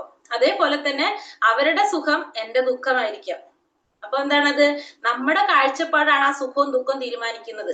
അപ്പോ ഇപ്പൊ ഒരു കുട്ടിക്ക് എന്താ പറയാ, ഞാൻ പറയാം, ഒരു കുട്ടിയുടെ രണ്ട് കുട്ടികളുടെ കയ്യില് പെൻസില്, വീട്ടിൽ നിന്ന് അമ്മ പെൻസിൽ കൊടുത്തയച്ചിട്ട് ആ പെൻസിൽ ഒടിഞ്ഞു, 2 കഷ്ണായിട്ട് ഒടിഞ്ഞു. അപ്പൊ ഒരു കുട്ടി എന്ത് പറഞ്ഞ് സന്തോഷിക്കും? എന്റെ പെൻസിൽ 2 ആയി എന്ന് പറഞ്ഞ് സന്തോഷിക്കും. വേറൊരു കുട്ടി ആ പെൻസിൽ 2 ആയിട്ട് ഒടിഞ്ഞപ്പോ ഒടിഞ്ഞു, എന്റെ പെൻസിൽ ഒടിഞ്ഞു എന്ന് പറഞ്ഞിട്ട് കരയും. അപ്പൊ അതെന്താ സംഭവിക്കുന്നത്? ഒരാളുടെ കാഴ്ചപ്പാടിൽ അതെന്താണത്? ദുഃഖമാണത്. കാരണം പെൻസിൽ ഒടിഞ്ഞു, 2 പെൻസിലായി ഒടിഞ്ഞ്. അപ്പൊ അമ്മ വഴക്ക് പറയും. മറ്റേ കുട്ടി എന്താ ചിന്തിക്കുന്നത്? എന്റെ ഒരു പെൻസിൽ 2 ആയി, സന്തോഷിക്കുക ചെയ്യണത്. അപ്പൊ അത് എങ്ങനെയാണ്? 2 കാര്യം ഒരേപോലത്തെയാണ്. പക്ഷെ നമ്മുടെ കാഴ്ചപ്പാടാണ് അവിടെ നമ്മുടെ സുഖവും സന്തോഷം അല്ലെങ്കിൽ ദുഃഖവും സന്തോഷം തീരുമാനിക്കുന്നത് നമ്മുടെ കാഴ്ചപ്പാടാണ്. മനസ്സിലായോ ഞാൻ പറഞ്ഞത്? നമ്മൾ എങ്ങനെയാണോ ഒരു കാര്യത്തെ കാണുന്നത് അതനുസരിച്ചാണ് നമുക്കത് അനുഭവിക്കുന്നത്. സുഖമാകാം ദുഃഖമാകാം നമുക്ക് അനുഭവിക്കുന്നത് നമ്മുടെ കാഴ്ചപ്പാടനുസരിച്ച് ഇന്ദ്രിയ അനുഭൂതികളിൽ നിന്നാണ് അത് ഉണ്ടാകുന്നത് എന്ന് ഭഗവാൻ പറഞ്ഞു. അപ്പൊ നീ എന്ത് ചെയ്യണം? അതിനെ സഹിക്കാൻ പഠിക്കണം. അപ്പൊ ഭൗതികമായ സുഖാനുഭവങ്ങൾ എന്ന് പറഞ്ഞപ്പോ അർജുനനോട് പറഞ്ഞു കൊടുക്കാണ്, നീ അതിനെ സഹിക്കാൻ പഠിക്കണം എന്നാണ് രണ്ടാമത്തെ ഭഗവാൻ അർജുനനോട് പറഞ്ഞു കൊടുക്കുന്നത്. ഒരു വൃക്ഷത്തെ പോലെ ഇപ്പൊ മഞ്ഞുകാലം വന്നാലും വേനൽക്കാലം വന്നാലും മഴക്കാലം വന്നാലും എങ്ങനെ വന്നാലും നമ്മൾ എന്ത് ചെയ്യണം? ആ വൃക്ഷത്തെ പോലെ നമ്മൾ സഹിക്കാൻ പഠിക്കണം. എല്ലാതും വൃക്ഷത്തെ പോലെ സഹിഷ്ണുതയുള്ളവനായിരിക്കണം എന്നാണ് പറയുന്നത്. സുഖം വന്നാലും ദുഃഖം വന്നാലും നമ്മൾ അതിനെ സഹിക്കാൻ പഠിക്കണം. ഇനി ഭഗവാൻ വീണ്ടും ആത്മാവിനെ കുറിച്ച് പറഞ്ഞു കൊടുക്കാണ്. ആത്മാവ് എന്ന് പറയുന്നത് എങ്ങനെയാണ്? നജായതേ മ്രിയതേ വാ കഥാചിത്നായം ഭൂത്വാ ഭവിതാവാന ഭൂയഃ അജോ നിത്യ ശാശ്വതോയം പുരാണോ ഹന്യതേ ഹന്യമാനേ ശരീരേ. ആത്മാവിനൊരിക്കലും ജനന മരണങ്ങളില്ല. അത് ഉണ്ടായിട്ടില്ല, ഉണ്ടാകുന്നില്ല, ഭാവിയിൽ ഉണ്ടാവുകയുമില്ല. അജനും നിത്യനും ശാശ്വതനും പ്രാചീനനുമാണത്. ശരീരം നശിക്കുമ്പോൾ അതിന് മരണമില്ല. അപ്പൊ അർജുനൻ വീണ്ടും ഇങ്ങനെ വിഷമിച്ച് തന്നെ നിൽക്കുക. അപ്പൊ ഭഗവാൻ പറഞ്ഞു കൊടുക്കാണ് ഇനിയും. കാരണം നേരത്തെ പറഞ്ഞൂലേ, നീ ഇതിനെ പറ്റി വിഷമിക്കേണ്ട. കാരണം വെച്ചിട്ടുണ്ടെങ്കിൽ നമ്മൾ ആത്മാക്കളാണ്, നമ്മ ശരീരമല്ല. ആ ശരീരം മാത്രമേ നശിക്കുന്നുള്ളൂ, ആത്മാവിനൊരിക്കലും നാശമില്ല എന്നൊക്കെ പറഞ്ഞു. പക്ഷെ എന്നിട്ടും അർജുനൻ അത് വിശ്വാസമാവുന്നില്ല. അപ്പൊ അർജുനനോട് വീണ്ടും പറഞ്ഞു കൊടുക്കാണ്, ആത്മാവിനൊരിക്കലും എന്തില്ല? ജനന മരണങ്ങളില്ല. ആത്മാവിനൊരിക്കലും ജനനവും ഇല്ല മരണവും ഇല്ല. അത് ഇതുവരെ ഉണ്ടായിട്ടില്ല, ഇനി ഉണ്ടാകുന്നുമില്ല, ഭാവിയിൽ ഉണ്ടാകാനും പോകുന്നില്ല. അത് അജനാണ്, ജനനമില്ലാത്തവനാണ്, നിത്യനാണ്, സ്ഥിരമായിട്ടുള്ളതാണ്, ശാശ്വതമായിട്ടുള്ളതാണ്, പ്രാചീനനാണ്, പുരാതന പണ്ടേ മുതലേ ഉള്ളതാണ് എന്ത്? ആത്മാവ്. ശരീരം നശിക്കുന്നു, അതിന് മരണമില്ല. ശരീരം മാത്രമേ നശിക്കുന്നുള്ളൂ, ആത്മാവിന് മരണമില്ല എന്ന് ഭഗവാൻ അർജുനനോട് പറയാണ്. അപ്പൊ ആത്മാവിന് എന്ത് സംഭവിക്കുന്നില്ല? ഒരിക്കലും നാശം സംഭവിക്കുന്നില്ല. അത് ഒരിക്കലും ജനനവും ഇല്ല മരണവും ഇല്ലാത്തതാണ് എന്ത്? ആത്മാവ് എന്ന് പറയുന്നത് എന്ന് അർജുനനോട് പറഞ്ഞു കൊടുക്കുക. ഭഗവാൻ പറയാണ്. ഇനി അതെങ്ങനെയാണ് പറയുന്നത്? വാംസാസി ജീർണാനി യഥാ വിഹായ നവാനി ഗൃഹണാതി നരോപരാണി തഥാ ശരീരാണി വിഹായ ജീർണോ നന്യാനി സംയാതി നവാനി ദേഹി. പഴകിയ ഉടുപ്പുകൾ മാറ്റി പുതിയവെടുത്ത് അണിയുന്നത് പോലെ ജീർണിച്ച് ഉപയോഗിക്കാൻ കൊള്ളാത്തതായ ഭൗതിക ശരീരങ്ങൾ ഉപേക്ഷിച്ച് ദേഹി പുതുദേഹങ്ങൾ സ്വീകരിക്കുന്നു. അപ്പൊ നല്ലൊരു ഉപമയാണ് ഇവിടെ കൊടുത്തിരിക്കുന്നത്. എന്താ പറയുന്നത് ഭഗവാൻ? പഴകിയ ഉടുപ്പുകൾ മാറ്റിയിട്ട് പുതിയതെടുത്ത് അണിയുന്നത് പോലെ, നമ്മളെ കേടായ ഡ്രസ്സ് മാറ്റിയിട്ട് പുതിയ ഡ്രസ്സ് എടുത്ത് അണിയുന്നത് പോലെയാണ് ഈ ജീവാത്മാവ് ഉപയോഗിക്കാൻ പറ്റാത്ത ശരീരം മാറ്റിയിട്ട് പുതിയ ശരീരം സ്വീകരിക്കുന്നത് എന്നാണ്. ദേഹി എന്ന് വെച്ചാല് ആത്മാവ്, പുതിയ ദേഹങ്ങൾ, പുതിയ ശരീരം സ്വീകരിക്കുന്നത് എന്നാണ് ഇവിടെ ഭഗവാൻ പറയുന്നത്. നമ്മളിപ്പോ ഒരു ഡ്രസ്സ് അഴുക്കായി കഴിഞ്ഞാൽ ആ ഡ്രസ്സ് മാറ്റിയിട്ട് പുതിയ ഡ്രസ്സ് എടുത്തിടും. അതേപോലെയാണ് ഇവിടെ ആത്മാവ് എന്ത് ചെയ്യുന്നത്? ആത്മാവ് ഒരു ശരീരം മാറ്റിയിട്ട് അടുത്ത ശരീരം സ്വീകരിക്കുന്നത്. അപ്പൊ അതേപോലെ അത്രേ ഉള്ളൂ ആത്മാവിനെ സംബന്ധിച്ച് ഒരു ശരീരം എന്ന് പറയുന്നത്. അപ്പൊ ഒരു ശരീരം കേടായി, അപ്പൊ വേറൊരു ശരീരം, മനുഷ്യന്റെ ശരീരം എടുത്തിട്ടു, ഒരു മനുഷ്യന്റെ ഉടുപ്പ് എടുത്തിട്ടു മനുഷ്യ ശരീരത്തിന്റെ. അത് കഴിഞ്ഞ് അത് കേടായപ്പോ നമ്മളെ കർമ്മം അനുസരിച്ചാണ് വരുന്നത്. ചിലപ്പോ മൃഗത്തിന്റെ ആണെങ്കിൽ ആ മൃഗത്തിന്റെ അടുത്തിടും. അങ്ങനെ മാറിക്കൊണ്ടേയിരിക്കും എന്നാണ് ഇവിടെ ഭഗവാൻ പറയുന്നത്. അപ്പൊ പഴകിയ ഉടുപ്പ് മാറ്റിയിട്ട് പുതിയത് എടുത്ത് അണിയുന്ന ലാഘവത്തോടെയാണ് എന്ത് ചെയ്യുന്നത് ആത്മാവ് ഒരു ശരീരത്തിൽ നിന്ന് മറ്റൊരു ശരീരം സ്വീകരിക്കുന്നത് എന്ന് പറയുന്നത്. ദേഹി എന്ന് വെച്ചാല് ആത്മാവ്. ഒരു കേടായ ഡ്രസ്സ് മാറ്റിയിട്ട് പുതിയതെടുത്ത് അണിയുന്നത് പോലെയാണ് ആത്മാവ് എന്ത് ചെയ്യുന്നത്, ഒരു ശരീരം മാറ്റി അടുത്ത ശരീരം സ്വീകരിക്കുന്നത്. നൈനം ചിന്തന്തി ശസ്ത്രാണി നൈനം ദഹതി പാവകഃ ന ചൈനം ക്ലതയന്ത്യോപോ നാശോഷായതി മാരുതഃ. ആത്മാവിന് ആയുധങ്ങൾ കൊണ്ട് മുറിക്കാനാവില്ല, അഗ്നിക്ക് ദഹിപ്പിക്കാനോ വെള്ളത്തിന് നനയ്ക്കാനോ കാറ്റിന് ശോഷിപ്പിക്കാനോ കഴിയില്ല. അപ്പൊ അർജുനൻ എന്താണ് ചിന്തിക്കുന്നത്? ഇവർക്കെതിരെ യുദ്ധം ചെയ്യണതിനെ കുറിച്ചാണ് അർജുനൻ പ്രയാസപ്പെട്ടുകൊണ്ടിരിക്കുന്നത് അല്ലെ. ഈ യുദ്ധം ചെയ്യാനായിട്ടുള്ള ആയുധങ്ങൾ കൊണ്ടൊന്നും ഈ ആത്മാവിനെ മുറിക്കാൻ സാധിക്കില്ല. അപ്പൊ ആദ്യം തന്നെ ഭഗവാൻ പറഞ്ഞു കൊടുത്തു, നാം ശരീരമല്ല ആത്മാവാണ്. എന്നിട്ട് പറയാണ്, ഈ ആത്മാവിനെ നിന്റെ ആയുധങ്ങൾ കൊണ്ടൊന്നും മുറിക്കാൻ സാധിക്കില്ല. നിന്റെ ഈ ആയുധങ്ങൾ കൊണ്ടൊന്നും എന്ത് സാധിക്കില്ല? ആത്മാവിനെ മുറിക്കാൻ സാധിക്കില്ല. നീ ഇപ്പോ അവരെ യുദ്ധത്തിൽ തോൽപ്പിച്ച് അവരെ വധിക്കാന്ന് വിചാരിച്ചാലും നിനക്കത് സാധിക്കില്ല. കാരണം ആത്മാവിനെ ആയുധങ്ങൾക്ക് മുറിക്കാനാവില്ല, അഗ്നിക്ക് ദഹിപ്പിക്കാൻ സാധിക്കില്ല, വെള്ളത്തിന് നനയ്ക്കാനോ കാറ്റിന് ശോഷിപ്പിക്കാനോ കഴിയില്ല. പിന്നെ നീ എന്തിനാണ് ഇങ്ങനെ ചിന്തിക്കുന്നതെന്നാണ് അർജുനനോട് ഭഗവാൻ ചോദിക്കുന്നത്. ഫസ്റ്റ് തന്നെ പറഞ്ഞു, നാം ശരീരമല്ല ആത്മാവാണ്. ഇപ്പൊ പറഞ്ഞു കൊടുക്കാണ് വീണ്ടും, അപ്പൊ നിന്റെ ആയുധങ്ങൾ കൊണ്ടൊന്നും എന്ത് ചെയ്യാൻ സാധിക്കില്ല? ഈ ദ്രോണാചാര്യരും ഭീഷ്മ പിതാമഹനെ ഒന്നും വധിക്കാനൊന്നും നിനക്ക് സാധിക്കില്ല. കാരണം ആയുധങ്ങൾ കൊണ്ട് ആത്മാവിനെ മുറിക്കാൻ പറ്റില്ല, അഗ്നി കൊണ്ട് ദഹിപ്പിക്കാൻ സാധിക്കില്ല, വെള്ളത്തിന് നനയ്ക്കാനും കഴിയില്ല, ഒന്നും ചെയ്യാൻ സാധിക്കില്ല. പിന്നെ നീ എന്തിനാ പ്രയാസപ്പെടുന്നതെന്നാണ് ഇവിടെ ഭഗവാൻ ആരോട് ചോദിക്കുന്നത്? അർജുനനോട് ചോദിക്കുന്നത്. അപ്പൊ ആത്മാവിന്റെ പ്രത്യേകതകളാണ് ഈ പറയുന്നതെല്ലാം. അപ്പൊ ആത്മാവിനെ വെള്ളത്തിൽ നനയ്ക്കാനോ അഗ്നിയെ കൊണ്ട് ദഹിപ്പിക്കാനോ ഒന്നും സാധിക്കില്ല. എന്നിട്ടും അർജുനന് മനസ്സിൽ ആവുന്നില്ല എന്ന് കണ്ടപ്പോ ഭഗവാൻ അടുത്തത് പറഞ്ഞു കൊടുക്കാണ്, ജാതസ്യാഹി ധ്രുവോർ മൃത്യുർ ധ്രുവ ജന്മമൃതസ്യ ച തസ്മാദാ പരിഹാര്യേർത്ഥേ നത്വം ശോചിതുമർഹസി. ജനിച്ചവന് മരണം നിശ്ചിതമാണ്, മരിച്ചവന് ജനനവും. അതിനാൽ തന്റെ അനിവാര്യമായ കർത്തവ്യ നിർവഹണത്തെ പറ്റി നീ വ്യസനിക്കേണ്ടതില്ല. അപ്പൊ അർജുനനോട് ഇനിയും അർജുനൻ വ്യസനിച്ച് നിൽക്കാണ്. അപ്പൊ ഭഗവാൻ പറയാണ്, ആദ്യം തന്നെ പറഞ്ഞു ശരീരമല്ല ആത്മാവാണ്. എന്നിട്ട് നേരത്തെ ഇപ്പൊ പറഞ്ഞു കൊടുത്തു, ഈ ശരീരത്തിന് ആത്മാവിനെ നിന്റെ ആയുധം കൊണ്ട് മുറിക്കാനൊന്നും സാധിക്കില്ല, അതുകൊണ്ട് നീ പ്രയാസപ്പെടണ്ട. എന്നിട്ടും വിഷമിച്ച് നിൽക്കണ കണ്ടപ്പോ അർജുനോട് എന്താ പറയണത്? എന്നാ പോട്ടെ, നീ അങ്ങനെ വിചാരിക്കുന്നില്ലെങ്കിലും ജനിച്ചു കഴിഞ്ഞാൽ മരിക്കാന്നുള്ളതും മരിച്ചു കഴിഞ്ഞാൽ ജനിക്കാന്നുള്ളതും അത് പ്രകൃതി നിയമമാണ്. ഈ ഭൗതിക പ്രപഞ്ചത്തിലുള്ള എല്ലാവർക്കും എന്തുണ്ടാവും? ജനിച്ചാ മരിക്കും, മരിച്ചാ ജനിക്കും. അത് പ്രകൃതി നിയമമാണ്. അതുകൊണ്ട് നിന്റെ അനിവാര്യമായ കർത്തവ്യ നിർവഹണത്തെ പറ്റി നീ വിഷമിക്കേണ്ടതില്ല എന്ന് വീണ്ടും ഭഗവാൻ പറഞ്ഞു കൊടുക്കുക. അപ്പൊ ജനിച്ചു കഴിഞ്ഞാൽ മരിക്കും എന്നുള്ളത് നിശ്ചിതമായിട്ടുള്ള കാര്യമാണ്. മരിച്ചു കഴിഞ്ഞാൽ ജനിക്കുകയും ചെയ്യും. അത് ഈ പ്രകൃതിയിലെ നിയമം തന്നെയാണത്. അതിനെ മാറ്റാൻ നമുക്ക് ആർക്കും സാധിക്കില്ല. അതുകൊണ്ട് നീ നിന്റെ അനിവാര്യമായ കർത്തവ്യ നിർവഹണത്തെ പറ്റി വിഷമിക്കേണ്ടതില്ല എന്ന് ഭഗവാൻ അർജുനനോട് പറഞ്ഞു കൊടുക്കുകയാണ്. ഇപ്പൊ നീ എന്താ ചെയ്യുന്നതെന്ന് വെച്ചാല് പറഞ്ഞു കൊടുക്കണം. എന്താണെന്ന് വെച്ചാൽ നീ എന്താ ചെയ്യണത്? ഇപ്പോ മുങ്ങിച്ചാകാൻ പോകുന്ന വ്യക്തിയുടെ ലൈഫ് ജാക്കറ്റ് രക്ഷിക്കാനാണ് നീ നോക്കുന്നത്. അല്ലാതെ ആ വ്യക്തിയല്ല രക്ഷിക്കുന്നത്, ആ ജാക്കറ്റ് രക്ഷിക്കാനാണ് നീ നോക്കുന്നത്. അതേപോലെയാണ് നീ ഈ ശരീരത്തെ കുറിച്ച് ആലോചിച്ച് വിഷമിക്കുന്നതെന്നാണ് ഇവിടെ പറയുന്നത്. ലൈഫ് ജാക്കറ്റിന് രക്ഷിക്കാൻ നോക്കാണ്, ആ വ്യക്തിയെ രക്ഷിക്കാതെ. അതേപോലെയാണ് ഇപ്പൊ നീ ചിന്തിക്കുന്നത്. അപ്പൊ എന്നിട്ട് പറയാണ്, ദേഹി നിത്യമവധ്യോയം ദേഹേ സർവസ്യ ഭാരത തസ്മാത് സർവാണി ഭൂതാനി നത്വം ശോചിതുമർഹസി. ഹേ ഭാരത, ദേഹി അതായത് ദേഹത്തിൽ വസിക്കുന്ന സത്ത അനശ്വരനാണ്, അതിനെ കൊല്ലുവാൻ ആർക്കും സാധ്യമല്ല. അതുകൊണ്ട് ഏതൊരു ജീവനെ കുറിച്ചും നീ വിഷമിക്കേണ്ടതില്ല. എന്നിട്ട് ഭഗവാനോട് അർജുനനോട് പറഞ്ഞു കൊടുക്കാണ്, ഹേ ഭാരത. അർജുനനെ ഭരതകുലത്തില് ജനിച്ചവനായതുകൊണ്ട് അർജുനനെ ഭാരത എന്നാണ് ഇവിടെ സംബോധന ചെയ്യുന്നത്. ദേഹി എന്ന് വെച്ചാല് ആ ആത്മാവിനെ പറയാണ് ദേഹി. അത് അനശ്വരനായിട്ടുള്ളതാണ്, അതിനെ കൊല്ലാനായിട്ട് ആർക്കും സാധ്യമല്ല. അതുകൊണ്ട് നീ ഏതൊരു ജീവനെയും കുറിച്ച് നീ വിഷമിക്കേണ്ട. നിനക്കൊന്നും വിചാരിച്ചാൽ പോലും നിനക്ക് സാധിക്കില്ല ഈ ആത്മാവിനെ വധിക്കാനായിട്ട്.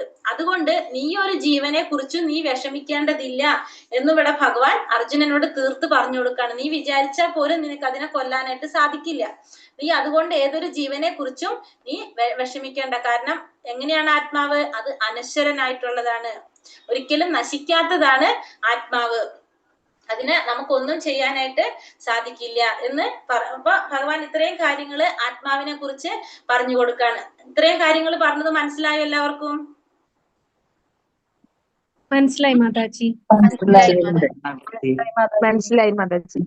ഹരേ കൃഷ്ണ. ഇനി അടുത്ത ശ്ലോകത്തിൽ എന്താ പറയുന്നത്? ഹതോ വാ പ്രാപ്സ്യസി സ്വർഗം ജിത്തോ വാ ഭോക്ഷ്യസേ മഹീം തസ്മാദുത്തിഷ്ഠ കൗന്ദേയ യുദ്ധായ കൃതനിശ്ചയഃ. ഇനി നീ ഈ പറഞ്ഞതൊന്നും നീ വിശ്വസിക്കുന്നില്ലെങ്കിൽ, ഇപ്പൊ ഞാൻ ഈ പറഞ്ഞ കാര്യങ്ങളൊന്നും നീ ചിന്തിക്കില്ലെങ്കിൽ, നീ ഇങ്ങനെ വിചാരിച്ചോളാനാണ് ഭഗവാൻ പറഞ്ഞത്. എന്താ പറഞ്ഞത്? കുന്തിപുത്ര, ഒന്നുകിൽ നീ യുദ്ധത്തിൽ കൊല്ലപ്പെട്ട് സ്വർഗം പോകും, അല്ലെങ്കിൽ വിജയം നേടി സാമ്രാജ്യം ഭരിക്കും. എന്തായാലും ഉറച്ച തീരുമാനത്തോടെ എഴുന്നേറ്റ് യുദ്ധം ചെയ്യൂ. എന്നിട്ട് ഇപ്പൊ ഈ പറഞ്ഞ ഇത്രയും കാര്യങ്ങൾ പറഞ്ഞു കൊടുത്തിട്ടും അർജുനൻ അതിലൊന്നും വിശ്വസിക്കുന്നില്ലെങ്കിൽ അർജുനനോട് പറയാണ്, നീ ഒന്നുകിൽ എന്ത് വിചാരിക്കുക, നീ യുദ്ധം ചെയ്യാ. നീ യുദ്ധത്തിൽ അഥവാ ജയിച്ചു എന്ന് വിചാരിക്കൂ. ജയിക്കുകയാണെങ്കിൽ നിനക്ക് എന്ത് കിട്ടും? രാജ്യം കിട്ടും, സാമ്രാജ്യം ഭരിക്കാൻ സാധിക്കും നിനക്ക്. അഥവാ നീ കൊല്ലപ്പെടുകയാണെങ്കിലോ നിനക്ക് സ്വർഗത്തിൽ പോകാൻ സാധിക്കും. കാരണം ക്ഷത്രിയന്മാരുടെ നിയമം എന്ന് വെച്ചാല് ക്ഷത്രിയന്മാര് യുദ്ധം ചെയ്യുമ്പോൾ യുദ്ധത്തിൽ മരണപ്പെട്ടു കഴിഞ്ഞാൽ അവർക്ക് നേരെ എവിടേക്ക് പോകാം? സ്വർഗത്തിലേക്ക് പോകാം. യുദ്ധം ചെയ്യുന്നത് രാജ്യത്തിന് വേണ്ടിയിട്ടാണല്ലോ. അപ്പൊ അതുകൊണ്ട് അവർ ചെയ്യുന്ന പ്രവൃത്തി പുണ്യപ്രവൃത്തിയാണ്. അപ്പൊ അവർക്ക് എന്ത് പോകാം? നേരെ സ്വർഗത്തിൽ പോകാം. അപ്പൊ അതുകൊണ്ട് അർജുനനോട് പറയണം, നീ പറഞ്ഞതൊന്നും വിശ്വസിക്കുന്നില്ലെങ്കിൽ നീ ഒരു കാര്യം ചെയ്യ്, നീ യുദ്ധം ചെയ്യ്. അഥവാ നീ യുദ്ധത്തിൽ വിജയിച്ചു കഴിഞ്ഞാൽ നിനക്ക് രാജ്യം ഭരിക്കാൻ സാധിക്കും, അല്ലെങ്കിലോ നീ അഥവാ കൊല്ലപ്പെട്ടു കഴിഞ്ഞാൽ നിനക്ക് സ്വർഗത്തിൽ പോകാനും സാധിക്കും. അപ്പൊ എന്തായാലും നീ ഉറച്ച തീരുമാനത്തോടെ എഴുന്നേറ്റ് യുദ്ധം ചെയ്യൂ എന്നാണ് ഇവിടെ അർജുനനോട് ഭഗവാൻ പറയുന്നത്. അപ്പൊ എന്തായാലും കുഴപ്പമില്ല, നീ യുദ്ധം ചെയ്തോളൂ എന്ന് ഭഗവാൻ ഇവിടെ അർജുനനോട് പറയാണ്. പക്ഷെ നീ എങ്ങനെ യുദ്ധം ചെയ്യണം എന്ന് അടുത്ത ശ്ലോകത്തിൽ ഭഗവാൻ പറയാണ്.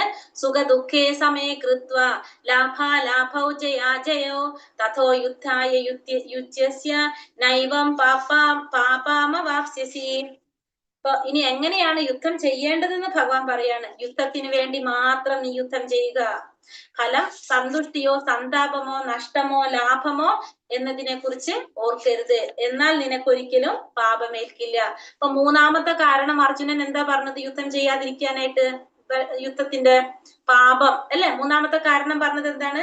പാപമല്ലേ എന്നാ ചോദിച്ചത് അർജുനൻ. അപ്പൊ ഇവിടെ ഭഗവാൻ പറയാണ്, നീ യുദ്ധം ചെയ്യണം, പക്ഷെ എങ്ങനെ വേണം യുദ്ധം ചെയ്യാൻ? യുദ്ധത്തിന് വേണ്ടി മാത്രം നീ യുദ്ധം ചെയ്യണം. അതിന്റെ ഫലം നമ്മൾ ആഗ്രഹിക്കരുത്. ഫലം ആഗ്രഹിക്കാതെ, ഫലത്തിൽ ഒരിക്കലും നമുക്ക് എന്തുണ്ടാവരുത്? ആകർഷണമില്ലാതെ യുദ്ധത്തിന് വേണ്ടി, അത് എൻ്റെ ഒരു കടമയാണ്, എൻ്റെ ഒരു കർത്തവ്യമാണെന്ന് മാത്രം ചിന്തിച്ചുകൊണ്ട് യുദ്ധം ചെയ്യുക. അതിന്റെ ഫലം സന്തുഷ്ടിയാണോ സന്താപമാണോ നഷ്ടമാണോ ലാഭമാണോ ജയമാണോ തോൽവിയാണോ എന്നതിനെ കുറിച്ച് ഓർക്കാൻ പാടില്ല. അങ്ങനെയാണെങ്കിൽ നിനക്ക് ഒരിക്കലും എന്തുണ്ടാവില്ല? പാപമേൽക്കില്ല. അതായത് നമ്മൾ എന്ത് ചെയ്യണം? യുദ്ധം ചെയ്യണം, നമ്മൾ കർമ്മം ചെയ്യണം, പക്ഷെ ആ കർമ്മത്തിന്റെ ഫലം നമ്മൾ ആഗ്രഹിക്കരുത്. അതാണ് ഇവിടെ അർജുനനോട് ഭഗവാൻ പറഞ്ഞു കൊടുക്കുന്നത്. അങ്ങനെയാണെങ്കിൽ നിനക്ക് എന്തുണ്ടാവില്ല? പാപം ഉണ്ടാവില്ല എന്ന് പറയണം. അപ്പൊ മൂന്നാമത്തെ കാരണം പറഞ്ഞു കൊടുക്കാണ്, നീ യുദ്ധം ചെയ്യണം, പക്ഷെ ഒരിക്കലും ആ യുദ്ധത്തിന്റെ ഫലം നീ ആഗ്രഹിക്കരുത്. നീ വിചാരിക്കാണ് ദുര്യോധനൻ എന്നെ കുറെ ഉപദ്രവിച്ച ഒരു വ്യക്തിയാണ്, അപ്പൊ ദുര്യോധനനെ ഉപദ്രവിക്കാൻ വേണ്ടിയിട്ട്, അവനെ ഞാൻ തോൽപ്പിക്കാൻ വേണ്ടിയിട്ട് ചെയ്യും എന്നൊക്കെ ചിന്തിച്ച് ചെയ്തു കഴിഞ്ഞാൽ എന്താണ്? അപ്പൊ നിനക്ക് അതിന്റെ പാപം കിട്ടും. പക്ഷെ നേരെ മറിച്ച് എൻ്റെ ഒരു കർത്തവ്യമാണ്, എൻ്റെ ഉത്തരവാദിത്തമാണ്, ഞാനൊരു ക്ഷത്രിയനായതുകൊണ്ട് എൻ്റെ ധർമ്മമാണ് യുദ്ധം ചെയ്യുക എന്ന് വിചാരിച്ച് ചെയ്യുകയാണെങ്കിൽ നിനക്ക് അവിടെ എന്ത് ഏൽക്കേണ്ടി വരില്ല? പാപം ഏൽക്കേണ്ടതായിട്ട് വരില്ല എന്നുള്ളത് ഭഗവാൻ ഇവിടെ പറഞ്ഞു കൊടുക്കാണ്. ഇനി അടുത്ത ശ്ലോകത്തിൽ എന്താ പറയണത്? നേഹാഭിക്രമിനാശോസ്തി പ്രത്യവായോ ന വിദ്യതേ സ്വൽപമഭ്യസ്യ ധർമ്മസ്യ ത്രായതേ മഹതോ ഭയാത്. നഷ്ടമോ ലാഭമോ ഈ ഉദ്യമത്തിലില്ല. ഈ വഴിക്കുള്ള ചെറിയൊരു മുന്നേറ്റവും മഹാഭയങ്ങളിൽ നിന്ന് രക്ഷ നേടുന്നു. ഇനി അടുത്തത് ഭഗവാൻ എന്തിനെ കുറിച്ചാ പറഞ്ഞു കൊടുക്കുന്നത്? ഭക്തിയോഗത്തെ കുറിച്ച്. ഭക്തിയോഗത്തിലേക്ക് കടക്കാണ് ഇപ്പൊ. ഭക്തിയോഗത്തിൽ കൃഷ്ണാവബോധത്തോടെ കർമ്മം ചെയ്യുന്നതിനെ കുറിച്ച് ഇവിടെ എന്താ പറഞ്ഞ? നഷ്ടമോ ലാഭമോ ഈ ഉദ്യമത്തിലില്ല. അപ്പൊ കൃഷ്ണാവബോധത്തോടെ കർമ്മം ചെയ്യുക. അപ്പൊ അതിൽ നമുക്ക് എന്ത് വരുന്നില്ല? നഷ്ടവും വരുന്നില്ല, ലാഭവും വരുന്നില്ല. ഈ വഴിക്കുള്ള ചെറിയൊരു മുന്നേറ്റം പോലും നമുക്ക് എന്ത് സാധിക്കും? മഹാഭയങ്ങളിൽ നിന്ന് രക്ഷ നൽകും. ചെറിയൊരു മുന്നേറ്റം പോലും. അപ്പൊ കൃഷ്ണാവബോധത്തോടെ പ്രവർത്തിക്കുകയാണെങ്കിൽ, അതായത് നമ്മൾ ചെയ്യുന്ന എല്ലാ കർമ്മവും ഭഗവാന് സമർപ്പിച്ചുകൊണ്ട് ചെയ്യാം, കൃഷ്ണ അവബോധത്തോട് ചെയ്യാം. നമ്മള് ഏതൊരു സമയത്തും ചെയ്യുന്ന എല്ലാ കർമ്മവും കൃഷ്ണ അവബോധം, ഭഗവാനെ കുറിച്ചുള്ള അവബോധത്തോടു കൂടി ഭഗവാന് വേണ്ടി ചെയ്യുകയാണെങ്കിൽ നമുക്ക് അവിടെ എന്തുണ്ടാവില്ല, നമുക്ക് അവിടെ യാതൊരു ഫലങ്ങളും നഷ്ടമോ ലാഭമോ വരുന്നില്ല. ആ ചെയ്യുന്ന ചെറിയൊരു കാര്യം ചെയ്താൽ പോലും നമുക്ക് എന്ത് സാധിക്കും, മഹാഭയങ്ങളിൽ നിന്നും രക്ഷ നൽകും. സ്വൽപ്പം അഭ്യസ്യ ധർമ്മസ്യ എന്ന് പറഞ്ഞ, അതായത് ചെറിയൊരു കാര്യം നമ്മൾ ചെറുതായിട്ട് ചെയ്താൽ പോലും നമുക്ക് എന്താണ്, മഹാഭയങ്ങളിൽ നിന്ന് രക്ഷ നൽകും എന്നാണ് ഇവിടെ പറയുന്നത്. അപ്പൊ നമ്മൾ എങ്ങനെ ചെയ്യണം, കൃഷ്ണാവബോധത്തോടു കൂടിയായിരിക്കണം നമ്മൾ ചെയ്യേണ്ടത്. അപ്പൊ കൃഷ്ണാവബോധത്തോടു കൂടി ചെയ്യുകയാണെങ്കിൽ നമുക്കിവിടെ എന്ത് വരില്ല, ഒരിക്കലും നമുക്കതിന്റെ ഫലങ്ങൾ വരുന്നില്ല, നമുക്കത് ലാഭമോ നഷ്ടം അതൊന്നും വരുന്നില്ല. മാത്രല്ല ഭഗവാൻ മഹാഭയങ്ങളിൽ നിന്ന് പോലും നമ്മളെ രക്ഷിക്കുന്ന പറയണത്. അപ്പൊ അങ്ങനെയാണ് ചെയ്യാനായിട്ട് പറഞ്ഞത്. അപ്പൊ മൂന്നാമത്തെ കാര്യം പറഞ്ഞു. അപ്പൊ ഇവിടെ ഇനി എന്താ അടുത്തത് പറയുന്നത്, വ്യവസായാത്മിക ബുദ്ധി രേഖേഹ കുരു നന്ദന ബഹുശാഖ ഹന്യന്താശ പുത്തയോ വ്യവസായിനാം. ഈ വഴിക്ക് പോകുന്നവർ നിശ്ചയദാർഢ്യമുള്ളവരാണ്, ലക്ഷ്യവും ഒന്ന് മാത്രം. അപ്പൊ ഈ കൃഷ്ണാവബോധത്തിലേക്ക് പോകുന്നവർ എങ്ങനെയുള്ളവരായിരിക്കും, നിശ്ചയദാർഢ്യമുള്ളവരായിരിക്കും. അവർക്ക് ഒരേ ഒരു ലക്ഷ്യം ഉണ്ടാവുള്ളൂ, എന്ത്, ഭഗവാനെ പ്രാപിക്കുക, ആത്മസാക്ഷാത്കാരം നേടാന്നുള്ളത് മാത്രമാണ് ആരുടെ ലക്ഷ്യം, കൃഷ്ണാവബോധത്തിലോട്ട് പോകുന്നവരുടെ നിശ്ചയദാർഢ്യമുള്ളവരുടെ ലക്ഷ്യം. കുരുനന്ദന, ദൃഢനിശ്ചയം ഇല്ലാത്തവരുടെ ബുദ്ധിയാകട്ടെ പല ശാഖകളോട് കൂടിയാണ്. ഈ ദൃഢനിശ്ചയം ഇല്ലാത്തവരുടെ ബുദ്ധി എങ്ങനെയായിരിക്കും, പല ശാഖകൾ കൂടിയായിരിക്കും. അതായത് അവർക്ക് എവിടേക്ക് തിരിയണം എന്നുള്ളത് അവർക്കറിയില്ല. അങ്ങനെയുള്ളവർക്കാണ് എന്ത് പറ്റാത്തത്, തീരുമാനമെടുക്കാൻ പറ്റാത്ത അവസ്ഥ. അവർക്കാണ് എന്ത് വരുന്നത്, തീരുമാനമെടുക്കാൻ പറ്റാത്ത അവസ്ഥ വരുന്നത്. അങ്ങനെയുള്ളവർക്കാണ് ഇത്. കൃഷ്ണാവബോധത്തിൽ പ്രവർത്തിക്കുന്നവർക്ക് എന്തുണ്ടാവില്ല, തീരുമാനമെടുക്കാൻ പറ്റാത്തൊരവസ്ഥയുടെ പ്രശ്നം വരുന്നില്ല. പക്ഷെ അല്ലാത്തവർക്കാണ് എന്ത് വരാ, തീരുമാനമെടുക്കാൻ പറ്റാതെ വരുന്നതെന്ന് ഭഗവാൻ ഇവിടെ അർജുനന് പറഞ്ഞു കൊടുക്കാണ്. അപ്പോ അർജുനൻ എന്ന് പറഞ്ഞാല് നമുക്കറിയാം അത്രയും ദൃഢനിശ്ചയമുള്ള ഒരു വ്യക്തിയാണ്. ആ അർജുനനാണ് ഇവിടെ ഈ പറയുന്നത്. പിന്നെ അടുത്ത ശ്ലോകത്തിൽ പറയുന്നു, ഭോഗൈശ്വര്യ പ്രസക്താനാം തയാ ബഹൃത ചേതസാം വ്യവസായാത്മിക ബുദ്ധി സമാധൗന വിധീയതേ. ഭൗതിക ഐശ്വര്യത്തിലും സുഖാനുഭവങ്ങളിലും അത്യാസക്തരായവർക്കും ഇവകളാൽ പരിഭ്രാന്തരായവർക്കും ഭക്തിപൂർവം ഭഗവത് സേവനം നടത്താൻ വേണ്ടുന്ന നിശ്ചയദാർഢ്യം ഉണ്ടാവില്ല. അപ്പൊ ഇനി പറയുന്നത് ഭൗതികമായ ഐശ്വര്യത്തിൽ നമ്മൾ ആ സുഖ സൗകര്യങ്ങളിലും ആ സുഖാനുഭവങ്ങളിലൊക്കെ അത്യാസക്തി ഉണ്ടാവാണ്. അതിൽ നമ്മൾ കൂടുതൽ ആസക്തരാവാണെങ്കിൽ, അതിനോട് കൂടുതൽ നമുക്ക് കൂടുതൽ ആഗ്രഹങ്ങൾ ഉണ്ടാവാണെങ്കിൽ, അതിൽ പരിഭ്രാന്തരായവർക്ക് അവർക്ക് എന്ത് സാധിക്കില്ല, ഭക്തിപൂർവം ഭഗവാന്റെ സേവനം ചെയ്യാൻ വേണ്ട നിശ്ചയദാർഢ്യം ഉണ്ടാവില്ല. എങ്ങനെയുള്ളവർക്ക്, ഭൗതികമായ കാര്യങ്ങളിൽ കൂടുതൽ സുഖ സൗകര്യങ്ങളും കൂടുതൽ അങ്ങനെയൊക്കെ ആഗ്രഹിക്കുന്നവർക്ക് ഭക്തിപൂർവം ഭഗവാന്റെ സേവനം ചെയ്യാൻ വേണ്ട നിശ്ചയദാർഢ്യം ഉണ്ടാവില്ല. ധ്യായതോ വിഷയാൻ പുംസ സംഗസ്തേഷൂപജായതേ സംഗാ സംജായതേ കാമാത് ക്രോധാഭിജായതേ.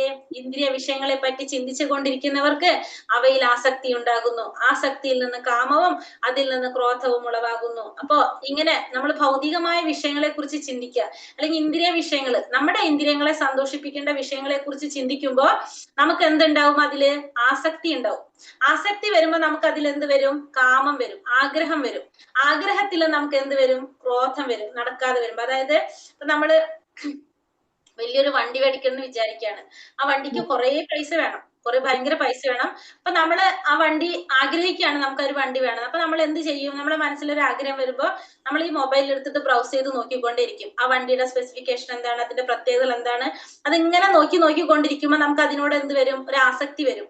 കാരണം നമ്മൾ ഏത് സമയം നോക്കിയാലും ആ വണ്ടി മാറ്റി മാത്രമാണ് ചിന്തിച്ചുകൊണ്ടിരിക്കുന്നത്, നോക്കിക്കൊണ്ടിരിക്കുന്നത്. അപ്പൊ നമുക്ക് അതിനോട് ആസക്തി ഉണ്ടാവും. ആസക്തി ഉണ്ടാകുമ്പോൾ നമുക്കത് വേണം എന്നുള്ള ആഗ്രഹം വരും. കാമം എന്ന് വെച്ചാൽ ആഗ്രഹം. അപ്പൊ നമുക്കത് എന്ത് വരും, അത് വേണം എന്നുള്ളൊരു ആഗ്രഹം വരും. ആഗ്രഹം വന്ന് നമുക്കത് മേടിക്കണമല്ലോ. അപ്പൊ നമ്മളെ കയ്യിലാണെങ്കിലോ അത്രയും പൈസ ഇല്ല. അപ്പൊ നമുക്ക് എന്ത് സംഭവിക്കും, ആഗ്രഹം വന്നിട്ട് അത് കിട്ടാതെ വരുമ്പോ നമുക്ക് അവിടെ എന്ത് വരും, ക്രോധം, ദേഷ്യം വരും, അല്ലെ? നമുക്കത് കിട്ടാതെ വരുമ്പോ നമുക്ക് ദേഷ്യം വരും.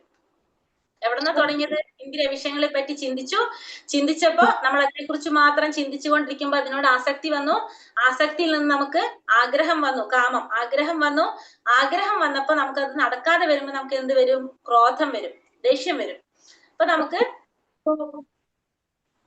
അടുത്തത് ക്രോധാത് ഭവതി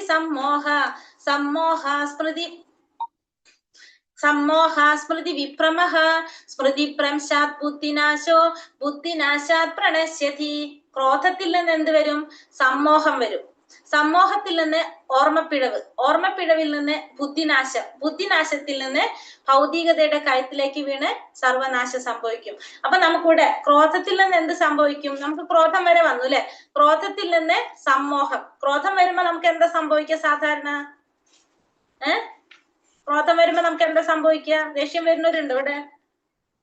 ദേഷ്യം വരുമ്പോ നമുക്ക് എന്താവും? കണ്ണ് കാണാൻ പറ്റാത്ത അവസ്ഥ വരും. ശരിയും തെറ്റും മനസ്സിലാക്കാൻ പറ്റാത്ത, കണ്ണ് കാണാൻ പറ്റാത്ത അവസ്ഥ വരും അല്ലെ? ദേഷ്യം വരുമ്പോ അങ്ങനെയല്ലേ? ആണോ? ഇവിടെ ദേഷ്യം വരുന്നവരൊന്നില്ലേ?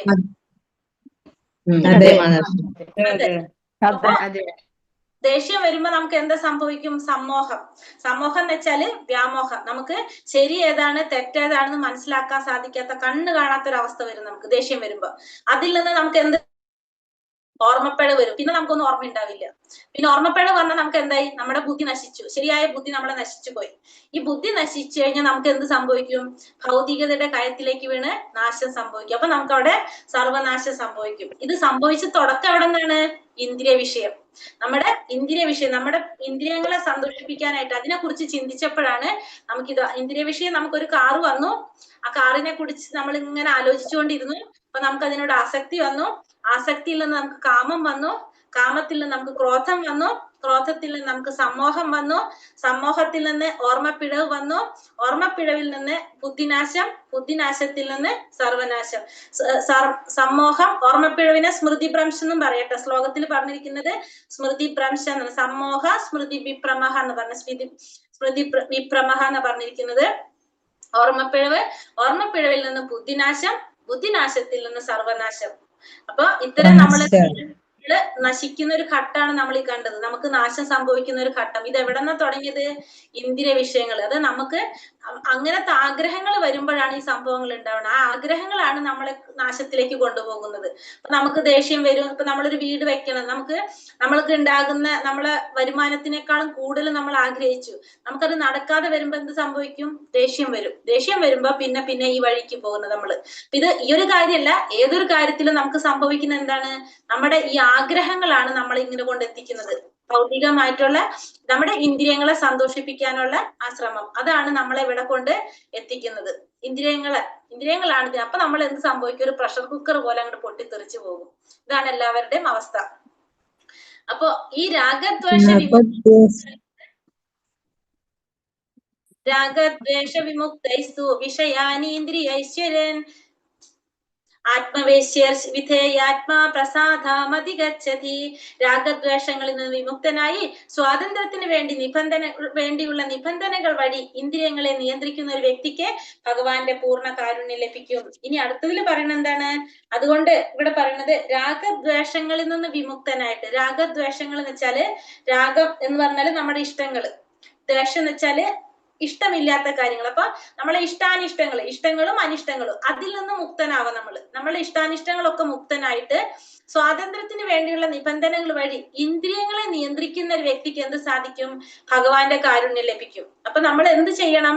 ഇന്ദ്രിയങ്ങളെ നിയന്ത്രിക്കണം എന്നാണ് ഇവിടെ പറയുന്നത്. കാരണം നമ്മുടെ ഇന്ദ്രിയങ്ങളുടെ ആസ്വാദനം കൊണ്ടാണ് നമുക്ക് കഴിഞ്ഞ ശ്ലോകത്തിൽ നമ്മൾ പറഞ്ഞു സർവനാശം സംഭവിച്ചത് അല്ലെ? കാരണം ഇന്ദ്രിയ വിഷയമാണ് അവിടെ വന്നത്. അപ്പൊ ഇന്ദ്രിയങ്ങളെ നിയന്ത്രിക്കുക എന്നുള്ളതാണ് വേണ്ടത്. അങ്ങനെയാണെങ്കിൽ ഭഗവാന്റെ കാരുണ്യം ലഭിക്കും നമുക്ക്. നാസ്തി ബുദ്ധിരയുക്തസ്യ നാചായുക്തസ്യ ഭാവന നാചാഭാവയത ശാന്തിരശാന്തസ്യ കുതഃ സുഖം. പരമപുരുഷനുമായിട്ട്, അതായത് കൃഷ്ണാവബോധത്തിൽ ബന്ധപ്പെട്ട ദിവ്യ ബുദ്ധിയോ ഉറച്ച മനസ്സോ ലഭിക്കില്ല. അതില്ലാതെ മനസമാധാനം കൈവരിക്കാൻ സാധ്യമല്ല. സമാധാനമില്ലെങ്കിൽ സുഖമെവിടെ? അപ്പൊ ഭഗവാനുമായിട്ട് ബന്ധപ്പെടാത്തവൻ എന്തുണ്ടാവില്ല? ദിവ്യ ബുദ്ധിയോ ഉറച്ച മനസ്സൊന്നും ലഭിക്കില്ല. അതില്ലെങ്കിൽ നമുക്ക് എന്തുണ്ടാവില്ല? സമാധാനം കൈവരിക്കാനായിട്ട് സാധിക്കില്ല. സമാധാനം ഇല്ലെങ്കിൽ എന്തുണ്ടാവില്ല? സുഖം ഉണ്ടാവില്ല. അപ്പൊ നമുക്ക് എന്ത് വേണം? കൃഷ്ണാവബോധത്തിൽ ബന്ധപ്പെട്ടാലാണ് നമുക്ക് എന്ത് കിട്ടുന്നത്? ഉറച്ച മനസ്സും ദിവ്യ ബുദ്ധിയും കൈവരിക്കാൻ സാധിക്കുന്നത്. അപ്പോഴാണ് നമുക്ക് മനസമാധാനം കൈവരിക്കാൻ സാധിക്കുന്നത്. ആ സമാധാനം ഉണ്ടെങ്കിൽ നമുക്ക് ഉണ്ടാവുള്ളൂ, സുഖം ഉണ്ടാവുള്ളൂ.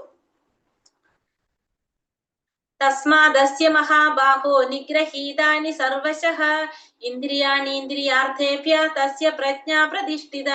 അതുകൊണ്ട് കൈക്കരുത്തുള്ളവനെ, ഇന്ദ്രിയങ്ങളെ അവയുടെ വിഷയങ്ങളിൽ നിന്ന് പിന്മാറാൻ കഴിവുള്ള ആളാണ് സ്ഥിതപ്രജ്ഞൻ. അപ്പൊ അതുകൊണ്ട് നമ്മൾ എന്ത് ചെയ്യണം? ഇന്ദ്രിയങ്ങളെ ഇന്ദ്രിയ വിഷയങ്ങളിൽ നിന്നും പിൻവലിക്കാനായിട്ട് നമുക്ക് സാധിക്കണം.